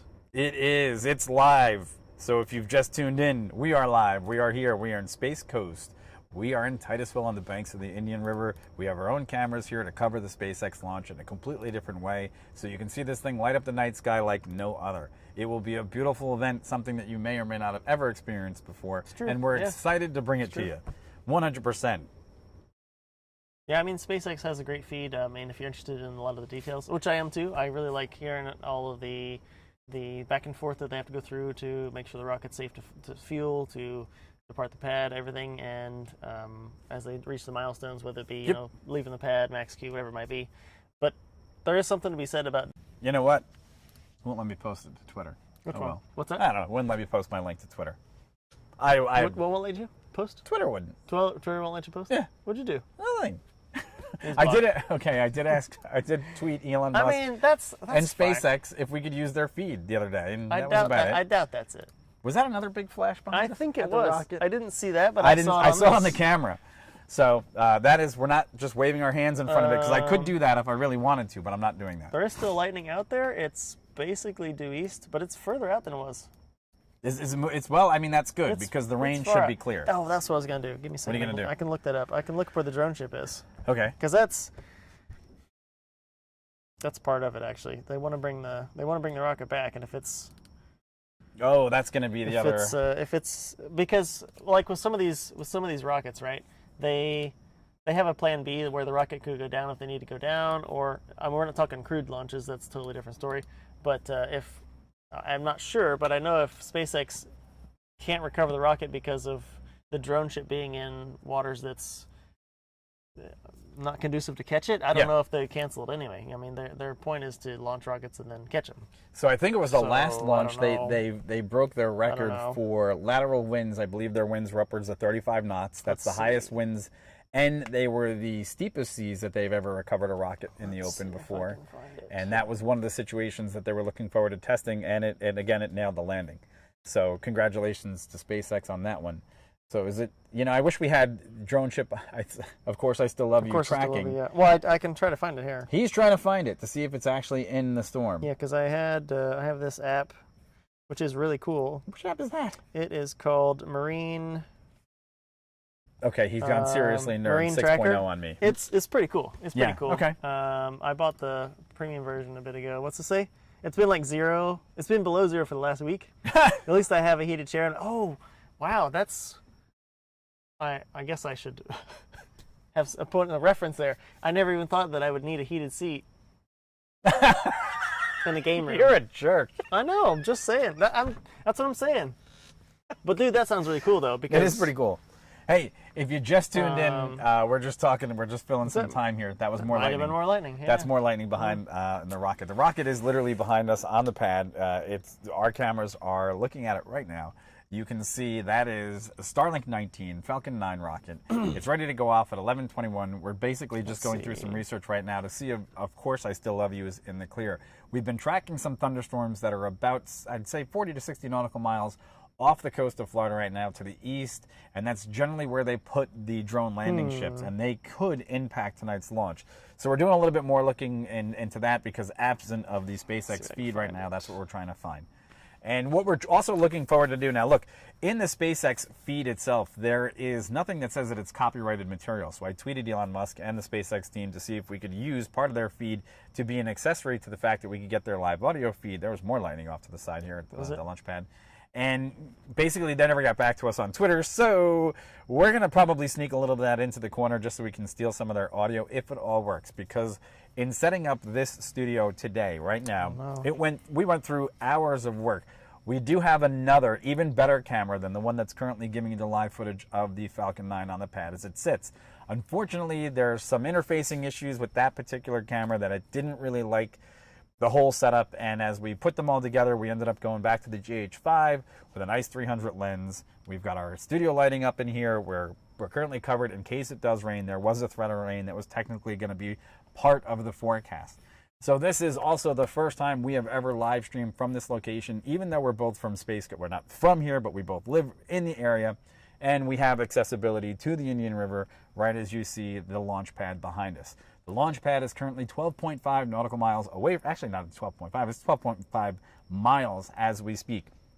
Now, the difference is this camera lens is zoomed in, and I'm just going to throw my hand up in front of it again one more time just so you guys can see that is our footage. It's not somebody else's. You are going to see this launch experience from a completely different perspective, and that is from the perspective of being on the banks of the Indian River watching a rocket go into space. It has a different arc to it, a different trajectory. It lights up the night sky completely differently. It sounds completely differently than the up-close cameras that you see on the regular.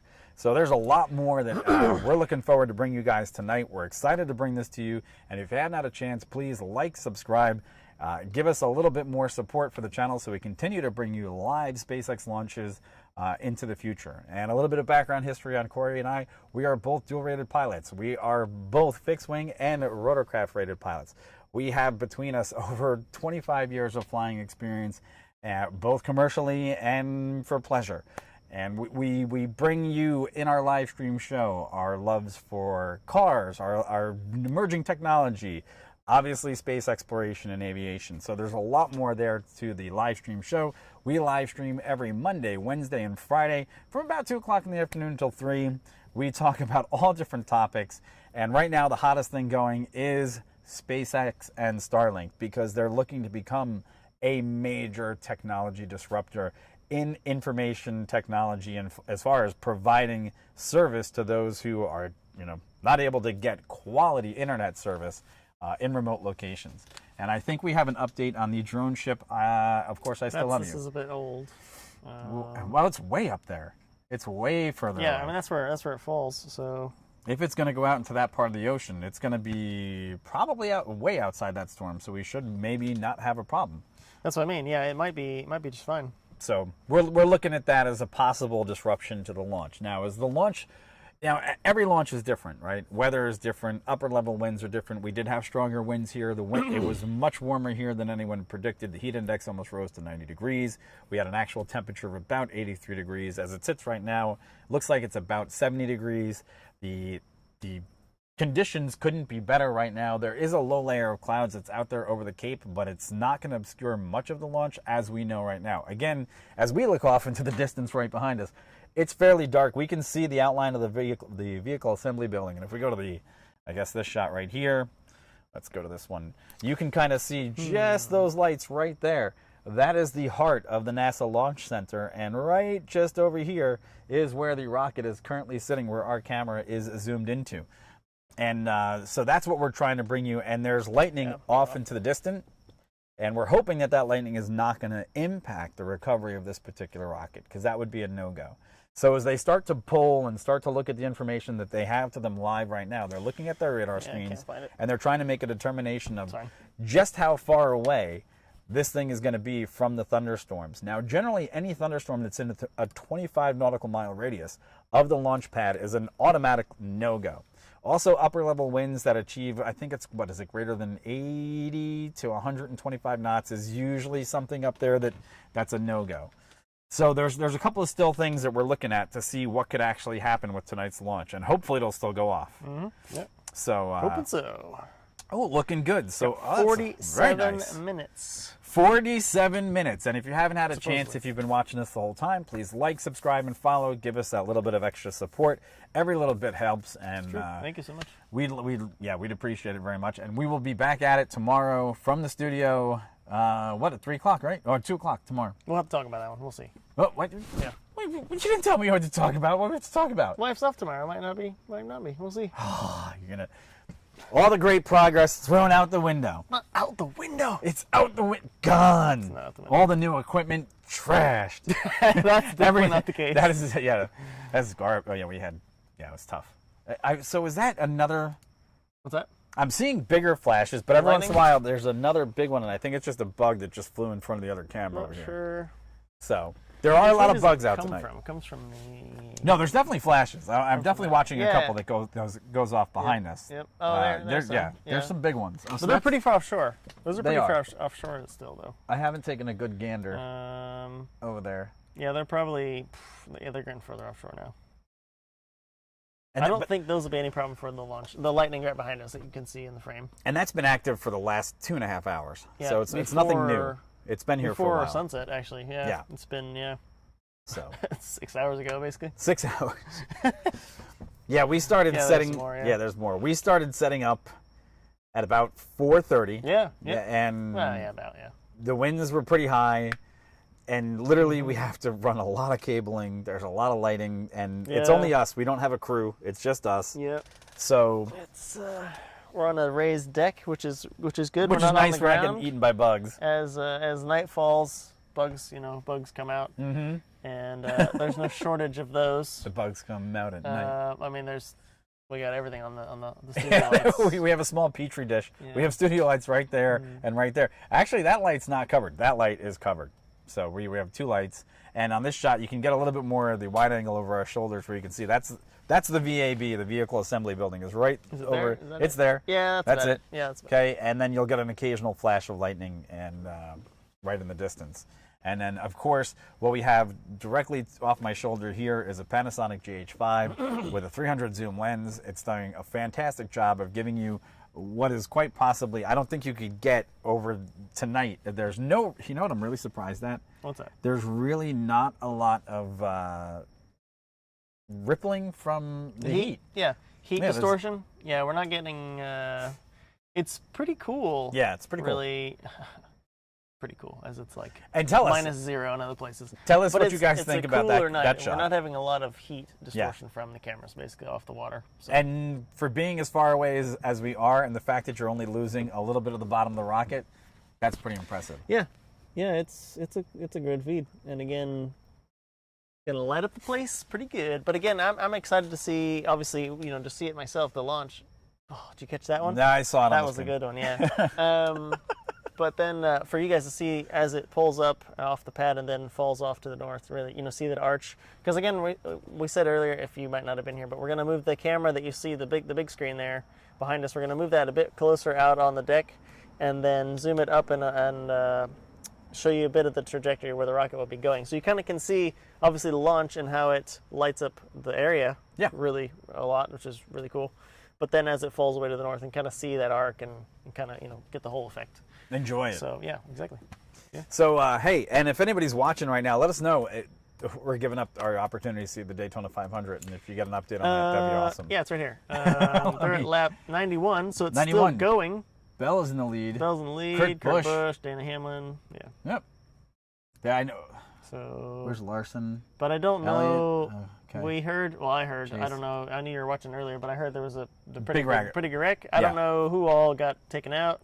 Quite a few cars. There were people just getting a little too aggressive early on, and maybe they saw the weather and just a little bit too much bump draft and a little too much going around. Saw the weather and said, "Screw it, go for it. I might as well." I don't know what that means, but it's not the Rolex. And if you guys haven't watched any of our stuff, we do have the second installment of the Rolex video coming out. It should be released this week. I had to really dive in a lot more to get other parts of this live stream together for tonight, and that actually took a lot more work. So that next video should be premiering in just a couple of days. So I'm about halfway through that one, and then part 3 should be out the following week after that. Cool. So for those of you that have subscribed, we have not forgotten it. Also, there's another, Mercedes has a new AMG that looks like it's going to be their prototype for what they're going to bring to Le Mans for next year, which looks kind of exciting. I've only seen a teaser video for it. I'm starting to do a little bit more research on it. Have not for seen that. It's actually on YouTube. I saved it. And you probably do a search for it now on AMG on YouTube. But is it on the show's YouTube? No, not yet. Okay, all right, we'll just do it. Oh, that's not gonna work. So, and we'll bring you some more chat about that probably this week. And the other would definitely be getting into the SLS news with NASA and the fact that they're expecting delays. That's going to definitely impact their ability to bring us a possible shot at Mars or the Moon. Well, and the Moon, the other one is going to be really interesting to see is that we're expecting, I think, another Heavy to go off not too soon from now. I thought it was another month out. This year, right? There's supposed to be another Heavy that's going off. And that one's even more exciting because that's a nice, loud, big rocket. What was this thing? AMG what? What is it called? Oh, God. AMG, just do new AMG Mercedes video. See what comes up. Because I just watched it. Otherwise, I have to go to my phone because it's in my watch history. I don't think it's in the channel watch history. Oh, that's not it. No. It's a race car. Let's do this. Oh, splash. There's fish jumping behind us, which are probably being chased by dolphins. I kid you not. Here's the other thing that's really interesting. We are literally, the Indian River is it's maybe 20 feet, from where we are right now. And normally, tonight, the water would be lapping up against if the wind was in the right direction. Very calm. It's very calm, so that gives me a lot of hope good. that we're going to get some great sound tonight. I would agree with that, yeah. Which would be fantastic. That's it. It's the new 2000. Nope. Go Project 1. Project 1. Nope, one to the right. One more, I think it is. Oh, pardon. Yeah, I think it's that one. I'll have to look. I'll keep the volume down here. What do you got going on over there? Performance hypercar. Well, I guess it's a hypercar version. That's going to be part of the new thing there. I'm hungry again. Are you hungry? I'm not bad. No, I'm good. Probably going to have to get more food after this. I'm probably going to have to get more food. Okay. After this, yeah. Have to hit some. I'm considering as I'm excited for the launch. I'm also thinking, okay, so launch goes up, great. We shut the show down. After talking any other questions you guys might have, and then I'm thinking, literally, I'm gonna move that camera, that light, like 10 feet out that way, away from everything in here. Yes. And then in hopes that will bring the bugs over there. Yep. And we can shuttle this down and put it away. Oh, it's going to take another hour. So that, you know, when I unpack it tomorrow, probably, I won't have like 4,000 extra bugs in it. Yeah. There'll be bugs in it. Don't worry about it. I know it's going to be bugs in it. It's fine. So if you just tuned in, we are live in Titusville, Florida, along the banks of the Indian River. Yeah. And we are here to cover Starlink 19, Falcon 9 rocket right behind us. That is our shot, coming to you live so you guys can get a completely different perspective on what it is to see a SpaceX launch. So if you're as excited as we have watched countless launches from this position. Quite a bunch, yeah. We're pretty much pros at this point. And pros at watching. But we also happen to have a little bit of expertise in the area of aviation. Corey and I are both dual-rated pilots in both rotorcraft and fixed wing. Both have combined with us 25 years of flight experience. And we use that to kind of analyze what's going on behind us because we like the speed, we like the sound. We are big space enthusiasts. If you follow the channel, exciting, yeah. It's exciting, especially and we also like the fact that Starlink is a part of this whole experience that Elon Musk is bringing to our community, which is fantastic. Yeah, that's really cool. Yeah. So that's another thing that's great. And also tune in because we just did another live stream the other day on our fledgling channel about air taxis. And geez, there's a lot going on in air taxis. I forgot lot to mention going on there. That's one of the things we were covering as well as an emerging technology, but also really, honestly, emerging industry. Yes. Like the more I dig into it, the more it's still interesting in terms of what's being developed, like the vehicles themselves and the technology that goes along with it. But realizing that this is an industry that's a new industry, and a lot of the big players like Intel and Boeing and a lot of those players are in it because obviously there's money to be made. But the fact that it's a legit new market that they can try to leverage their expertise in. So that's something pretty exciting too. Right along with that as well, there's Lilium. Lilium is one of the jobbies in there, and then the Volocopter. But I was going to say that Lilium is still going to put in some of those vertiports. They're calling them not heliports, but vertiports for air taxi use. And one of them is supposed to go into Lake Nona, which is in Central Florida, so also in Florida. And that's could be cool. So in we're tracking that too. Yeah, in one of our live streams, we talk about the difference between physically flying a helicopter, between that with physical controls, which would be a cyclic, collective, and pedals, and iPad flying, which is a completely different transition in the ideology of what a pilot is supposed to do on vertical lift aircraft.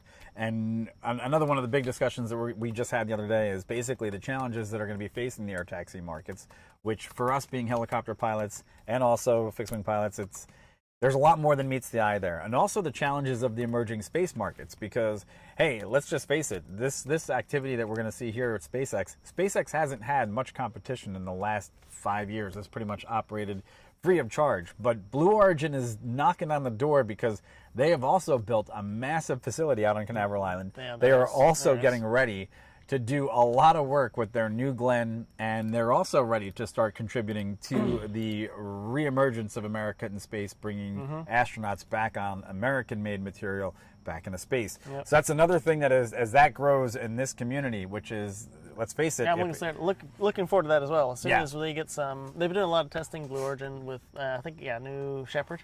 Yep. But they've also got New Glenn. New They Glenn, got a New few Shepard. of the big rocket plans for them too. And I'm excited to see how that really comes along in the next few years. You know what I also have that I should have remembered? Well, actually, I have them on this computer. But remember the day we actually flew over Starship?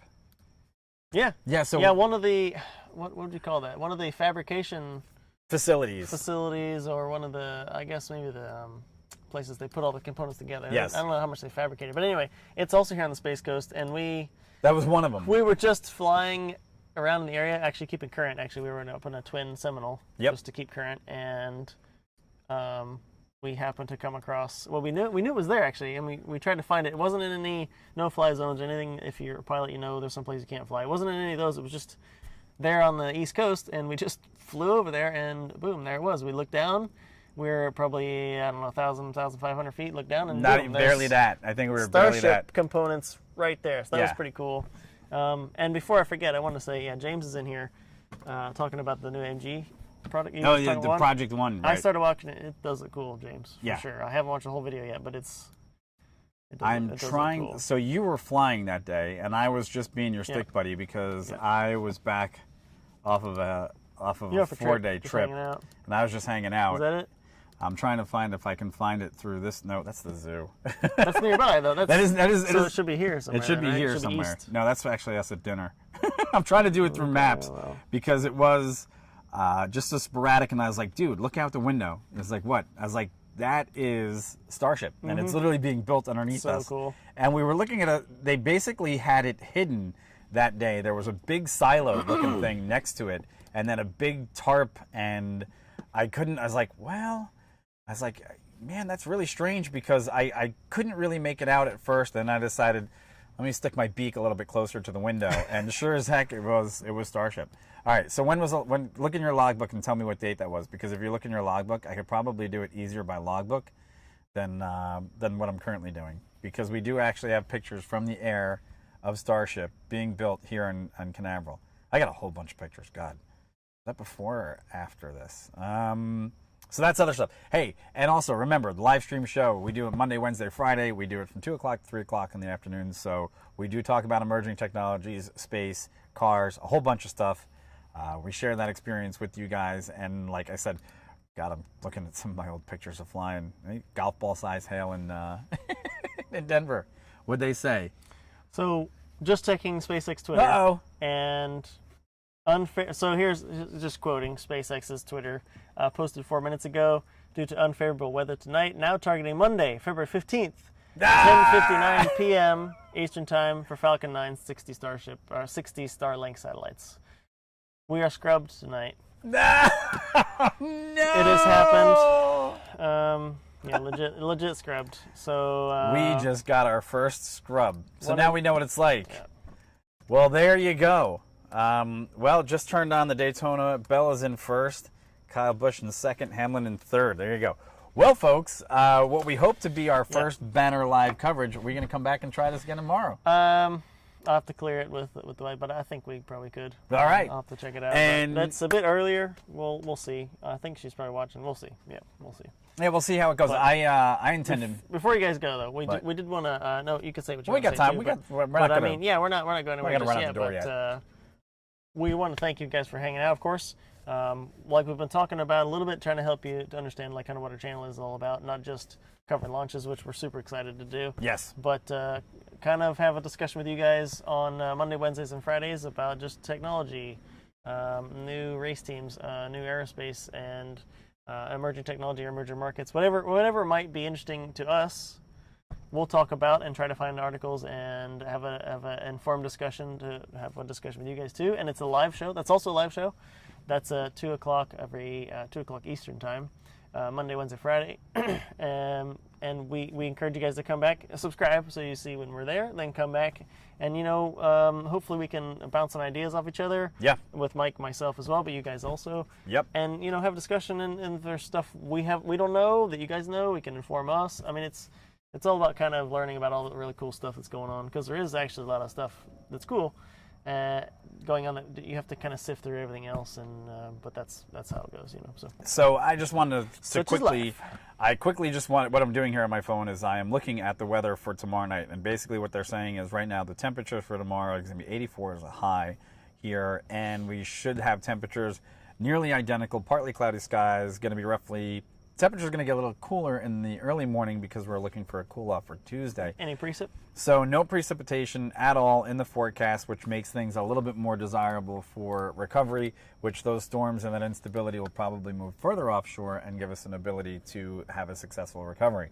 Now, the other great part about this is we learned a ton about the challenges for doing this again tomorrow, which actually, now that we know, there's going to be a little bit more of a workflow, and things will be able to go together a lot easier because we won't have to test as much. We won't have to bring so much back into the fold and make it as difficult on ourselves. So that means that if we do get a chance to come out here tomorrow, which I'm hoping we can, that we will be here to give you every bit of the energy. So probably no live stream tomorrow afternoon if that's the case. If there is, I'll just pop in and I'll make a short video and just basically saying, hey, we're going to be out here trying this again tonight. Let you guys know. And again, help us out on the channel, like, subscribe, and follow, because yeah, I know it's great to click in and then just click out and say, it's cool, whatever, but the difference is for us, it means a lot. It means you might come back, spend some more time with us, and we hope to bring you as much engaging conversation. And we are here, and unlike anything else that's going on with SpaceX and being live at a launch, you can communicate directly through us with chat, and we're more than happy to chat with you guys. So keep on coming back. You want to spend another couple more minutes, or you want to start wrapping it up in a little bit?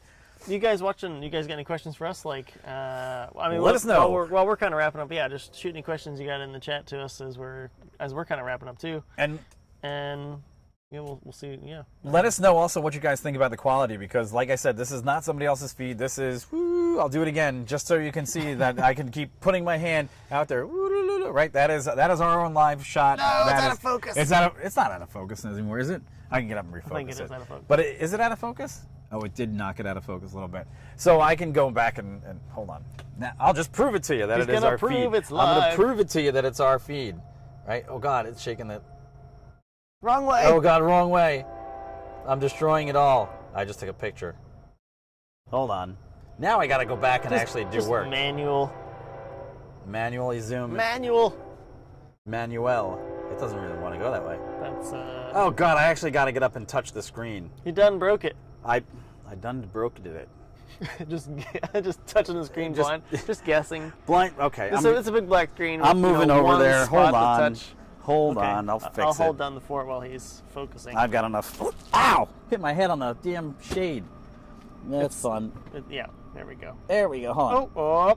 Why is it doing that? So what do we got? Yeah, James, I read that they have a lot of problems with AMG Project One. I haven't read much about it, James, to be honest. Okay, there it is. But I fixed my mistakes. I'm going to read it tonight. I'm going to read more about that for sure. And as you can also see, every time I get up and move, because of where the camera is placed, yeah, I just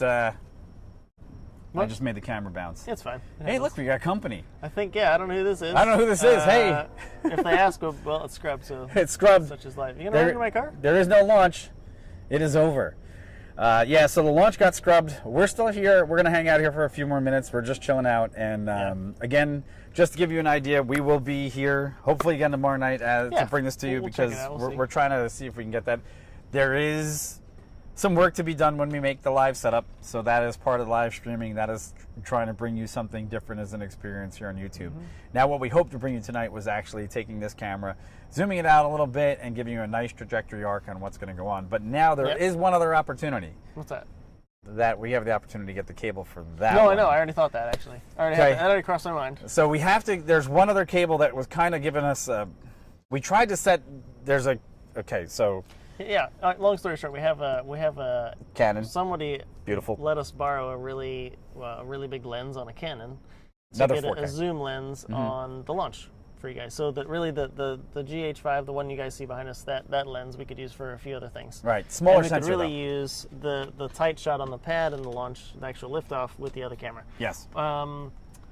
We just basically, long story short, we didn't have that cable. It's an HDMI cable. We have the regular style. HDMI. We have the micro HDMI. We need the mini. And we don't have a mini, and we don't have a mini converter. So yes. There you go. So yeah.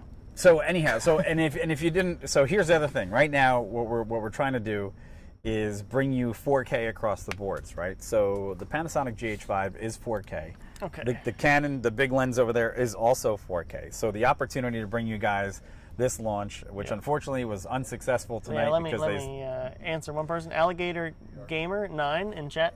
So what happened? Did it get delayed? It did get delayed. It did. We just got a tweet, or just saw a tweet from SpaceX a few minutes ago, and due to weather in the area, they've decided to scrub it for today. Yep. The new launch time is tomorrow, Monday, February 15th. Yep. At 10:59 p.m. Eastern Time.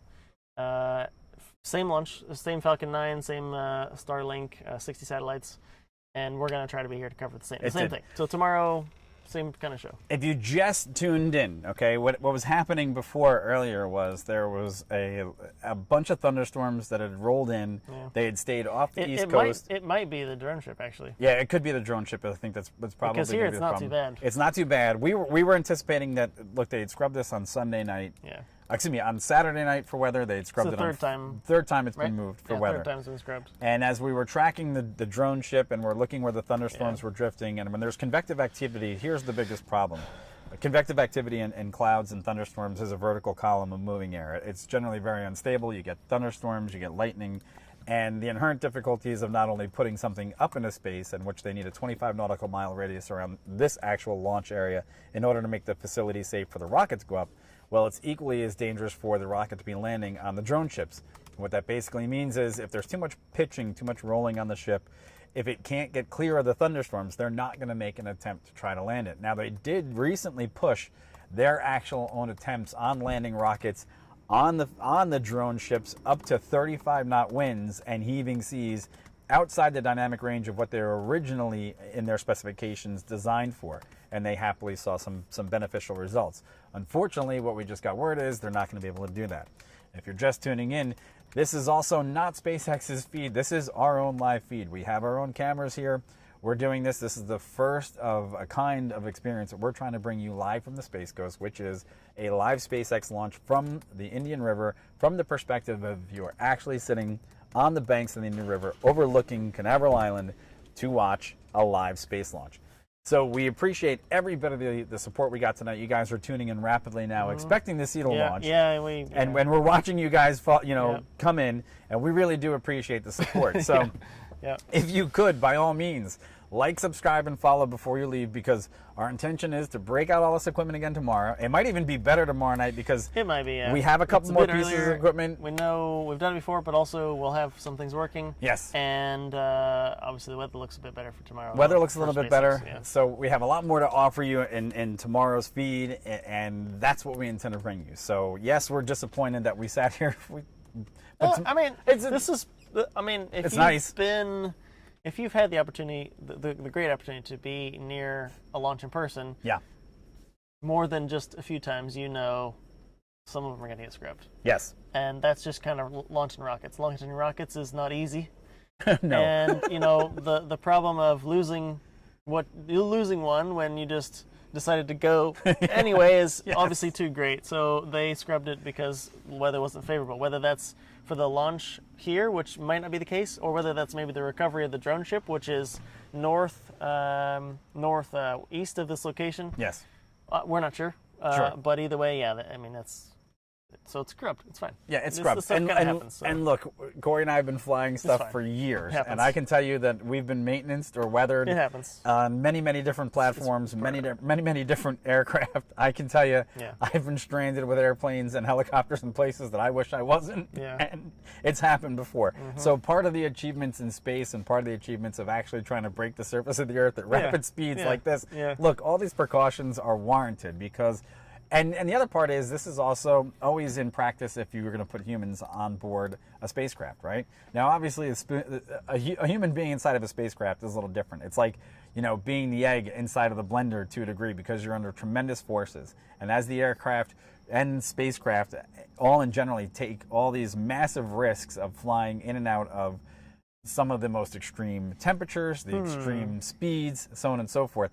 There is a lot of work that goes into it, and they're just trying to make sure that this launch goes off safely. So the drone ship, and this would happen on Valentine's Day, and I know what you're going to say. There's going to be a double launch, okay? Well, that's what I was going to, somebody just asked that. So Jim in chat just asked, so if they launch tomorrow night, does that mean they're going to be two launches just hours apart? They've been looking, now look, and this is a possible Musk situation, okay? And it could be a possibility. And if it is, we could be bringing you the only live stream event of two simultaneous launches within hours of each other from the Space Coast here in Titusville. Let me see. So that's something else that we're looking into right now because I just watched over your shoulder. I was like, really? I'm checking it, and so again, 19's the same pad. Obviously, it should be.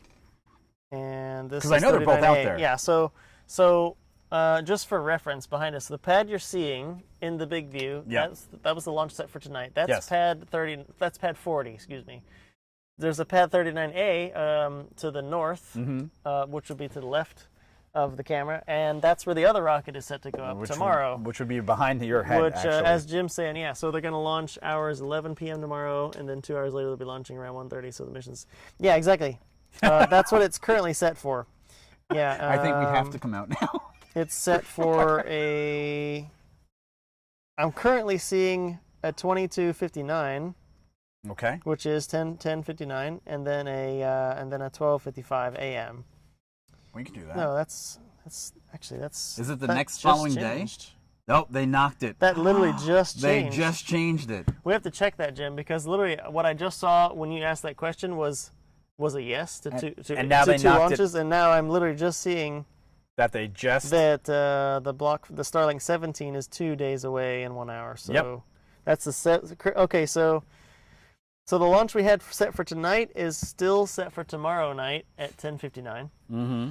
The other launch you talked about, Jim, now I'm seeing it set for Wednesday, February 17th, really early in the morning at 12:55 a.m. So that's just happened. That's a lot of work. Just as it came. Yeah, hey Jim, do us a favor, like and know. subscribe if you can, Yeah. and hey, we're gonna try to bring you as many launches as we can. We'll see how this goes. Yeah, but exactly. Mm-hmm. These are fun to be at, so we'll see. Yep. And if you want to talk, dirty helicopter stories or airplane stories, we got plenty of those too. Any pilot will have some of those eventually. Sure, eventually. All right, cool. So yeah.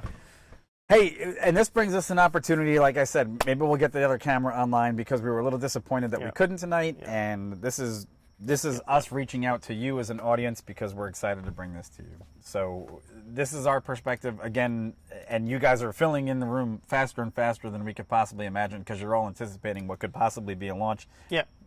Coming up here in the not too distant future. Yeah. And unfortunately, in the next 16 minutes, that launch will not be taking place because SpaceX has called it because the landing facilities are not the landing facilities. That's what we're guessing. Yeah, the drone ships. We're guessing, yeah. Thunderstorms have been rolling through off the coast all evening. They interrupted the Daytona 500 earlier this afternoon. We are just south of the Daytona 500, and where that frontal system lies right now, those thunderstorms were pushed off the coast. There was I guess it's died down now. But there was still quite a bit of lightning going on just behind the pad for hours tonight while we were live. The lightning that you've been seeing on the pad behind us, it's pretty far off coast. So we don't think the weather, technically, since they said the weather's unfavorable for tonight's launch, we don't actually think it's here. For having been in a lot of launches, I think unless there's something upper level going on, I don't think the launch has to do with here. I think it's a recovery because it's improved a whole lot here. So. So let's see. Yeah, Jim. He already did. Love you guys. Yeah, love Elon. Would have had his dream of launching rockets on with it. Yeah. Oh yeah. Well, thanks for that, Jim. Yeah. Thank you. And yeah, us too. We're really excited to see what he's up to. And not just him. I mean, me. Not to speak for you, Mike, but I mean Blue Origin. Anybody else who's launching rockets. It's all pretty cool. Wait, do you see anybody else in another chair next to you? Of course, I'm excited. I'm not talking for you. You talk for yourself. Okay. Yes, I wouldn't be okay. So anyway. I'm gonna toot my own horn because 5 nights ago? I'm sitting there. I'm on my phone, and Corey and I do the live stream on Monday, Wednesdays, and Fridays, right? And we do it from 2 o'clock, 3 o'clock in the afternoon. And there's fish jumping. Dang, that's a big bug. There was another big bug. And the funny part was, I'm sitting there and I text Corey. I'm like, hey, let's grab the equipment and let's actually go cover the live rocket launch like we've wanted to do since we started the channel. And the channel's only been together for about a month and a half. Yeah, we're kind of new at this. Yeah, we're kind of new at this, and the fact that we're pushing technology in other areas, trying to do remote things, activities that people can enjoy. We're trying to also do production videos. Yeah, if you're new here, we went to the Rolex 24. Yeah. A 24-hour race just at Daytona last weekend. Yeah. 2 weekends ago. 2 weekends ago. 2 weekends ago. So yeah, we're trying to do stuff we would do anyway. Yeah. And bring it to you guys. And then we said we could bring you guys along too. Just give it a go. Why not? Let's try it. Okay. So there you go. So, and I said to him, let's break out the cameras. Let's bring all the equipment. Let's go sit on the end of the river and let's cover a SpaceX launch. And let's get eaten by bugs. Let's do it. And so that's why we're here. Now we do have aviation expertise in that area, so we have a lot of other things to offer you as far as the rationale and what goes on in the space program. We actually do know a lot of people that do work right on the Falcon 9s. Yeah, and I know a lot of people at Blue Origin as well. Yeah. We know past guys that have worked on airplanes and helicopters for us that we know that are all over there working in the Space Center. A lot of good people. We support them. Yeah, a lot of good people. That's why we're also out here. So we're doing this as a passion, and we know that there's a lot of the YouTube community is passionate about space as well. Yeah. So we want to bring you a different perspective. We don't want to use, yes, we do want to rider off the SpaceX footage. We really do. We do want to bring you their audio and their integrated footage. But this camera shot that you see is not theirs. This is ours. This is our equipment. This is something we're trying to bring to you. And we've made this mobile, so we're going to see if we can get out here tomorrow night for the same launch. Because now we have two more opportunities. Yeah, Jim's saying he checked the radar. He checked the radar off the coast and the weather. And it's probably the recovery area. Yep. Probably the issue you guys' weathers. Yeah, exactly. That's what we thought too. So yeah, seems logical. And thanks, Trax, for the sub. We appreciate that. That helps us out a lot. So I'm getting a couple of emails here pouring in that we're getting the subs. Thank you so much. Yeah, we are here.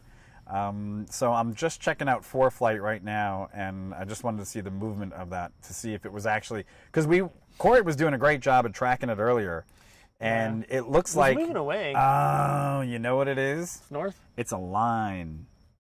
So there's a really okay. Because if you go, okay. Yeah. So you're what? No, I was gonna say the drone ship's up there off the Carolinas.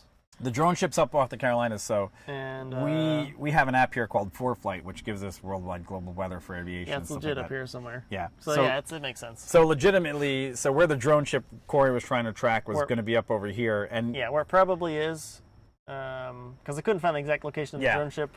I had it a few days ago, but anyway, it's in the same general area. So here's the other thing: a couple of our HDMI cables, for whatever reasons, failed tonight, which would have made a lot of this experience a lot better.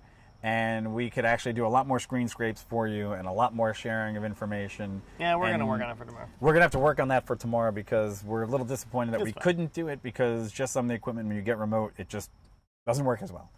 But thankfully, we do have a decent amount of resources to go out and get some stuff tomorrow that can fill the gaps, that'll make all this stuff work a little bit better, and we can bring to you a better experience as well, because there's a lot of screen information between the laptops and stuff that we want to give you guys, which will be fantastic for other live streams. Cool. We have access to a ton more information than we're able to bring you right now, and that's what we're looking to share. All right, well, so we got a couple more minutes. Why don't we just stay here? People are bouncing into the room more and more, and I think they're expecting to see a launch. Thinking the launch is going to go. And we're going to feed you the bad news that it's not going to go. Yeah, if you're just showing up, we're unfortunately starting to wrap the show up because SpaceX tweeted that their launch tonight is canceled. Yep. Due to unfavorable weather. Tonight's launch is rescheduled for tomorrow night, 10:59 p.m. Eastern Time. We're going to try to be here for that as well. And then there was a launch scheduled for, ironically, the same night. That launch, which is Starlink 17, let me pull it up again. Has been moved. Starlink 17 is now set for Wednesday, the 17th of February at 12:55 a.m. So, still quite early, but at 12:55, so on the 17th, on Wednesday. So there was some talk that there might be two launches really close in time frame. And actually, really, really close to proximity too, which would have been that would have been pretty cool. But just one more camera, but not going to happen. So actually, it would have been fantastic because we could have taken the other two cameras and literally watched one launch, sat here live streamed as we refixed the cameras on the second launch pad, and sat here for 2 hours eating a pizza and come back and covered the second launch. Yeah, it would have been cool. That would have been fantastic. But such is not the case. And it's a perfect time of year to do it down here in Florida because it's fantastic weather that we've had. Again, today I'm not surprised. Yeah. Jim says he's up in Raleigh, North Carolina. Oh, there you go. Yeah, so you're getting bad weather. Nice area, and then he's right off the coast. Yeah, right off the coast. So you know what's going on. So the difference is that for us here, temperatures that are normally in the mid 70s for a day like today, they soared into the mid 80s. It's warmer today. Yeah, our heat index hit almost 89 to 90 degrees. Convective activity is just these rising currents of hot air because those sun rays, the earth just soaks them up, shoots them up into unstable air. You have a lot of cold air in place up above, and guess what? There was towering cumulonimbus to the north here. It impacted the Daytona 500. Yep. That frontal line. They're still going on too. They're still going on. There's a few out there, and as this frontal system just kind of slid they're still going. Parallel to the coast, as it reached just past Canaveral Island, it exploded into this line of thunderstorms that is now up and down the eastern seaboard. So while the launch facilities here are perfectly fine, we've got perfectly launchable weather here. It's quite nice here right now. It's actually beautiful here right now. Minus the bugs. That's how it goes. Sure. Unfortunately, what's going on off the coast, off of Raleigh, where the drone ship, of course, I Still Love You would be. The weather there is just too complicated, too many thunderstorms, and it's brought this to a screeching halt. Such it is, yeah. But hey, again, if you get a chance, all you have to do is, I think it's down there today, all the way down the other side of the screen. Where is it? Well, it's going to be over here. As we point, just as like we a bunch point, of let's point down here like a weirdos. bunch of banana heads. But there you go. We do have a little icon down there. Hit it. It'll let you automatically subscribe. That's a great clip where just a bunch of retards. Crazy people. It's what we do. Anyhow, like, share, subscribe. Like, share, subscribe, and know just the rules. go ahead and hit that bad Thank boy, you so and much. we appreciate it. And you know, that's what we're here for. Yeah. But yeah, tomorrow, so I'm excited. I'm we'll have excited. this thing working too. But wait, now you're sounding like it's going to happen, so you're making me more excited. Is Aren't it you happening? excited? I'm excited, but I you want to go. know that it's definitely happening. SpaceX, it was definitely happening. No, are we going to definitely be here? I don't know. Oh, don't get my expectations blown out. I'll be here if I could. Got to keep them in suspense. That doesn't work. Are you not in suspense? I am in. See, he's works. excited. Yeah, I am excited. I'm excited for any rocket launch, honestly. That's true. I've gotten up at 2 o'clock in the morning, 4 o'clock in the morning. I've literally gone outside with a cup in my hand and walked over. So, yeah, that last night launch was like 4 o'clock in the morning for the shuttle. The last shuttle launch at night was. That would be it, Jim. Exactly. Great though. We just need to swivel the camera and refocus in the Q&A and That'd next have been launch. great. So, That'd have been great, Jim. Believe it or not, which kind of sucks about tonight's launch, this is the first time we've ever put this camera together with this lens and focused it out across the 12 miles that it is. The fact that it is reaching out with such a clear image It's pretty in good. darkness, okay? Yeah. Utter darkness across the Indian River is amazing. And we knew that one picked up better low light than this one we're talking on. Yeah, so the ZV just doesn't have the range. It doesn't have that built into it, so that's why we're using it currently. So the funniest thing is, though, that one sits further inland. Sorry. It was. That one sits further across, so it's actually further away. The other launch pad is almost 2 miles closer. Yeah, 39A is closer. It's and it's actually right there. It's like literally across the river. Yeah. So, as you guys, what the heck? We're gonna get carried away by Mothra. 747 Moth just flew over. Mothra, yeah. Mm-hmm. I wonder if ATC picked up that guy. Oh my God, they're all over. Yeah. And the bird. Oh, it smells nicer now too. It doesn't smell like the river.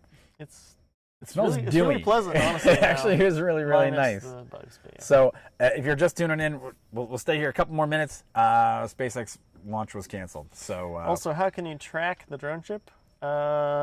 He's got an app. So he's got an app for that. Let me find out.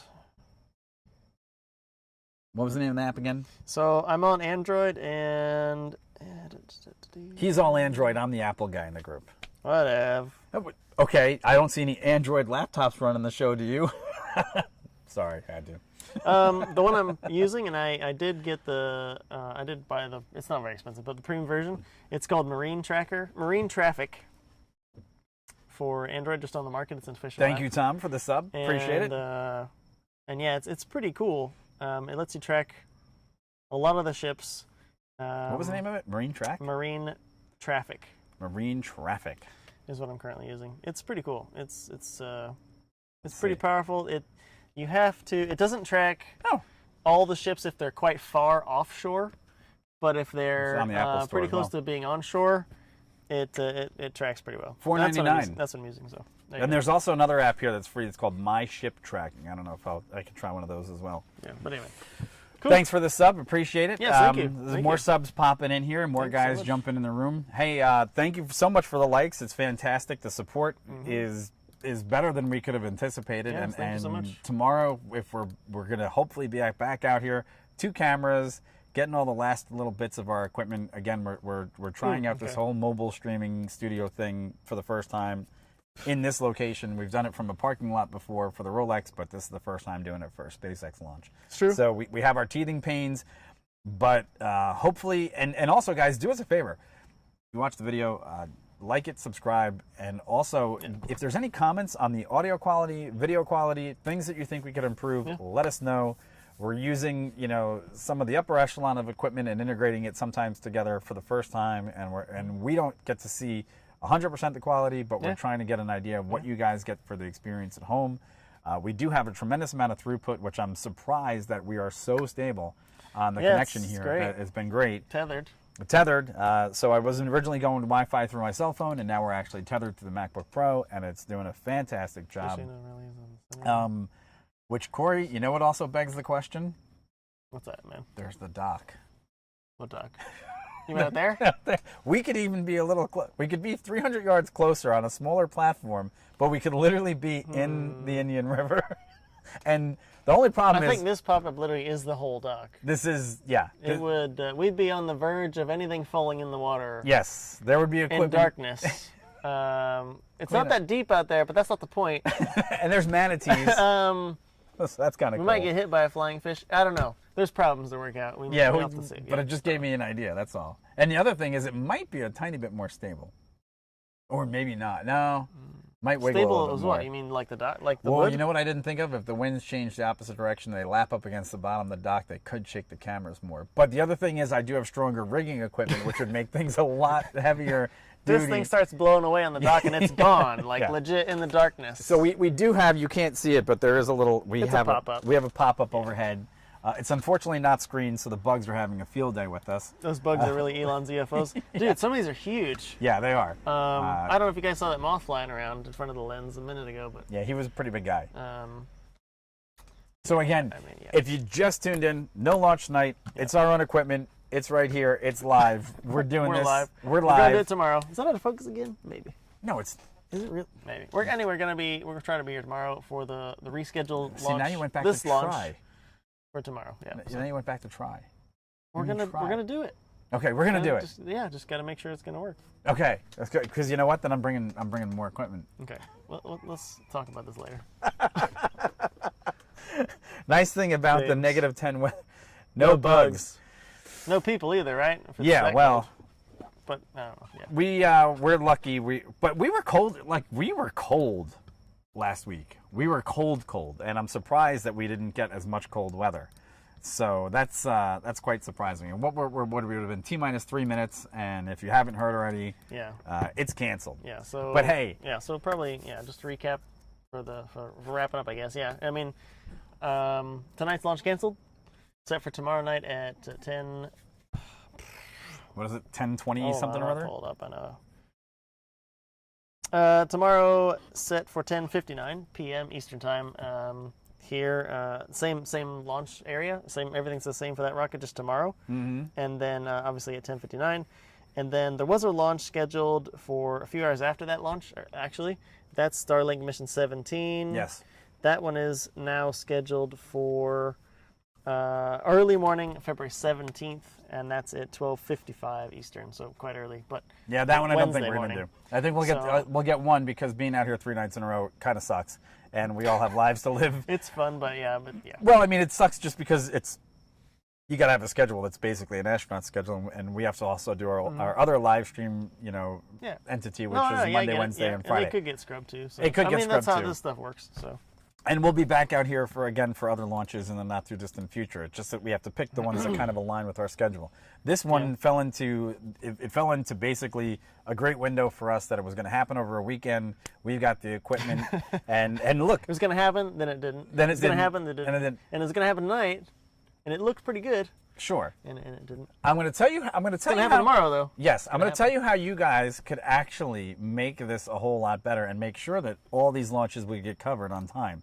If you all simultaneously just went and slid your finger down to the subscribe button on the channel, guess what? If you started to support us and if we started to get a big enough following, we would be out here all the time covering every launch for you because if we could do that, we don't have a problem doing it. We have the equipment and we have the ability, and we also happen to have an understanding of what we're talking about. We're both rated pilots. We've both flown a bunch of garbage in the skies. Garbage? Yeah, like we've enjoyed ourselves out there.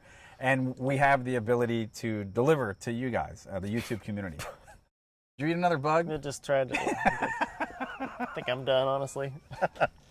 2 more minutes. 2 more. It would have been airborne now. There's probably more people trying to click in and go, man, it's gone. It didn't happen. Sorry, folks. It didn't happen. You're right. It didn't happen. So it didn't happen. But yeah. All right. But hey, we'll give it 2 more minutes. Say our goodbyes. I mean, yeah, fine. Whatever. I mean. You keep looking at your watch. You got a hot date? No. I'm married. So am I. She's probably asleep by now.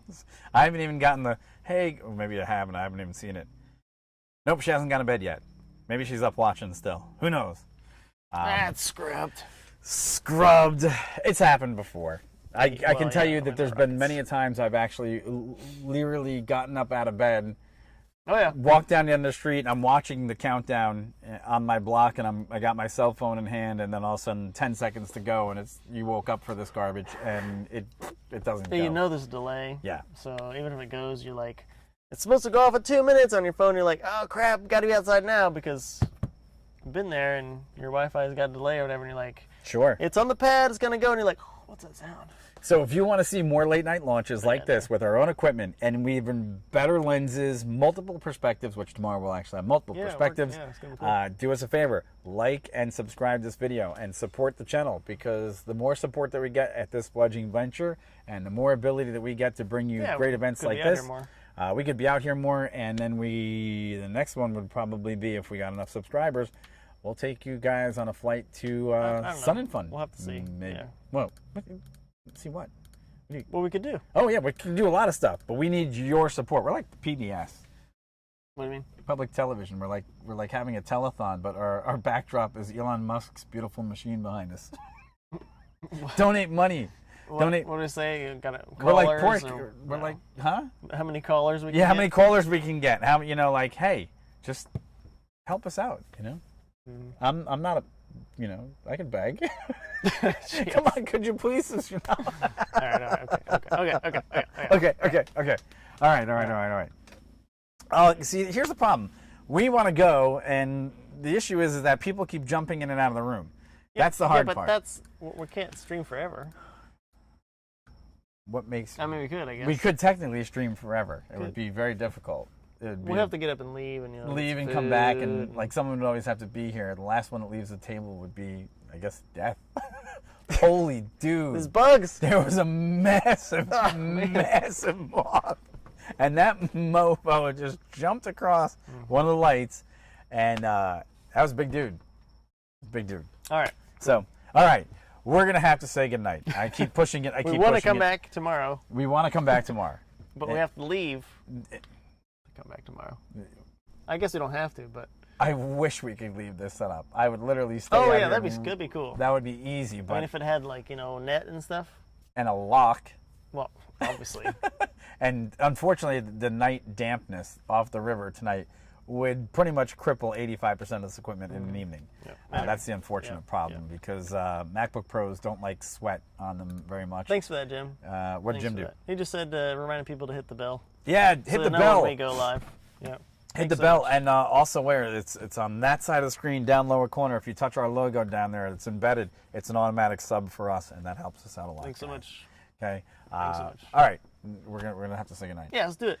All right, Yeah, so let's do it. Tomorrow night we hope to have even one more big focal point we camera. gotta get that thing working. That thing will be massive.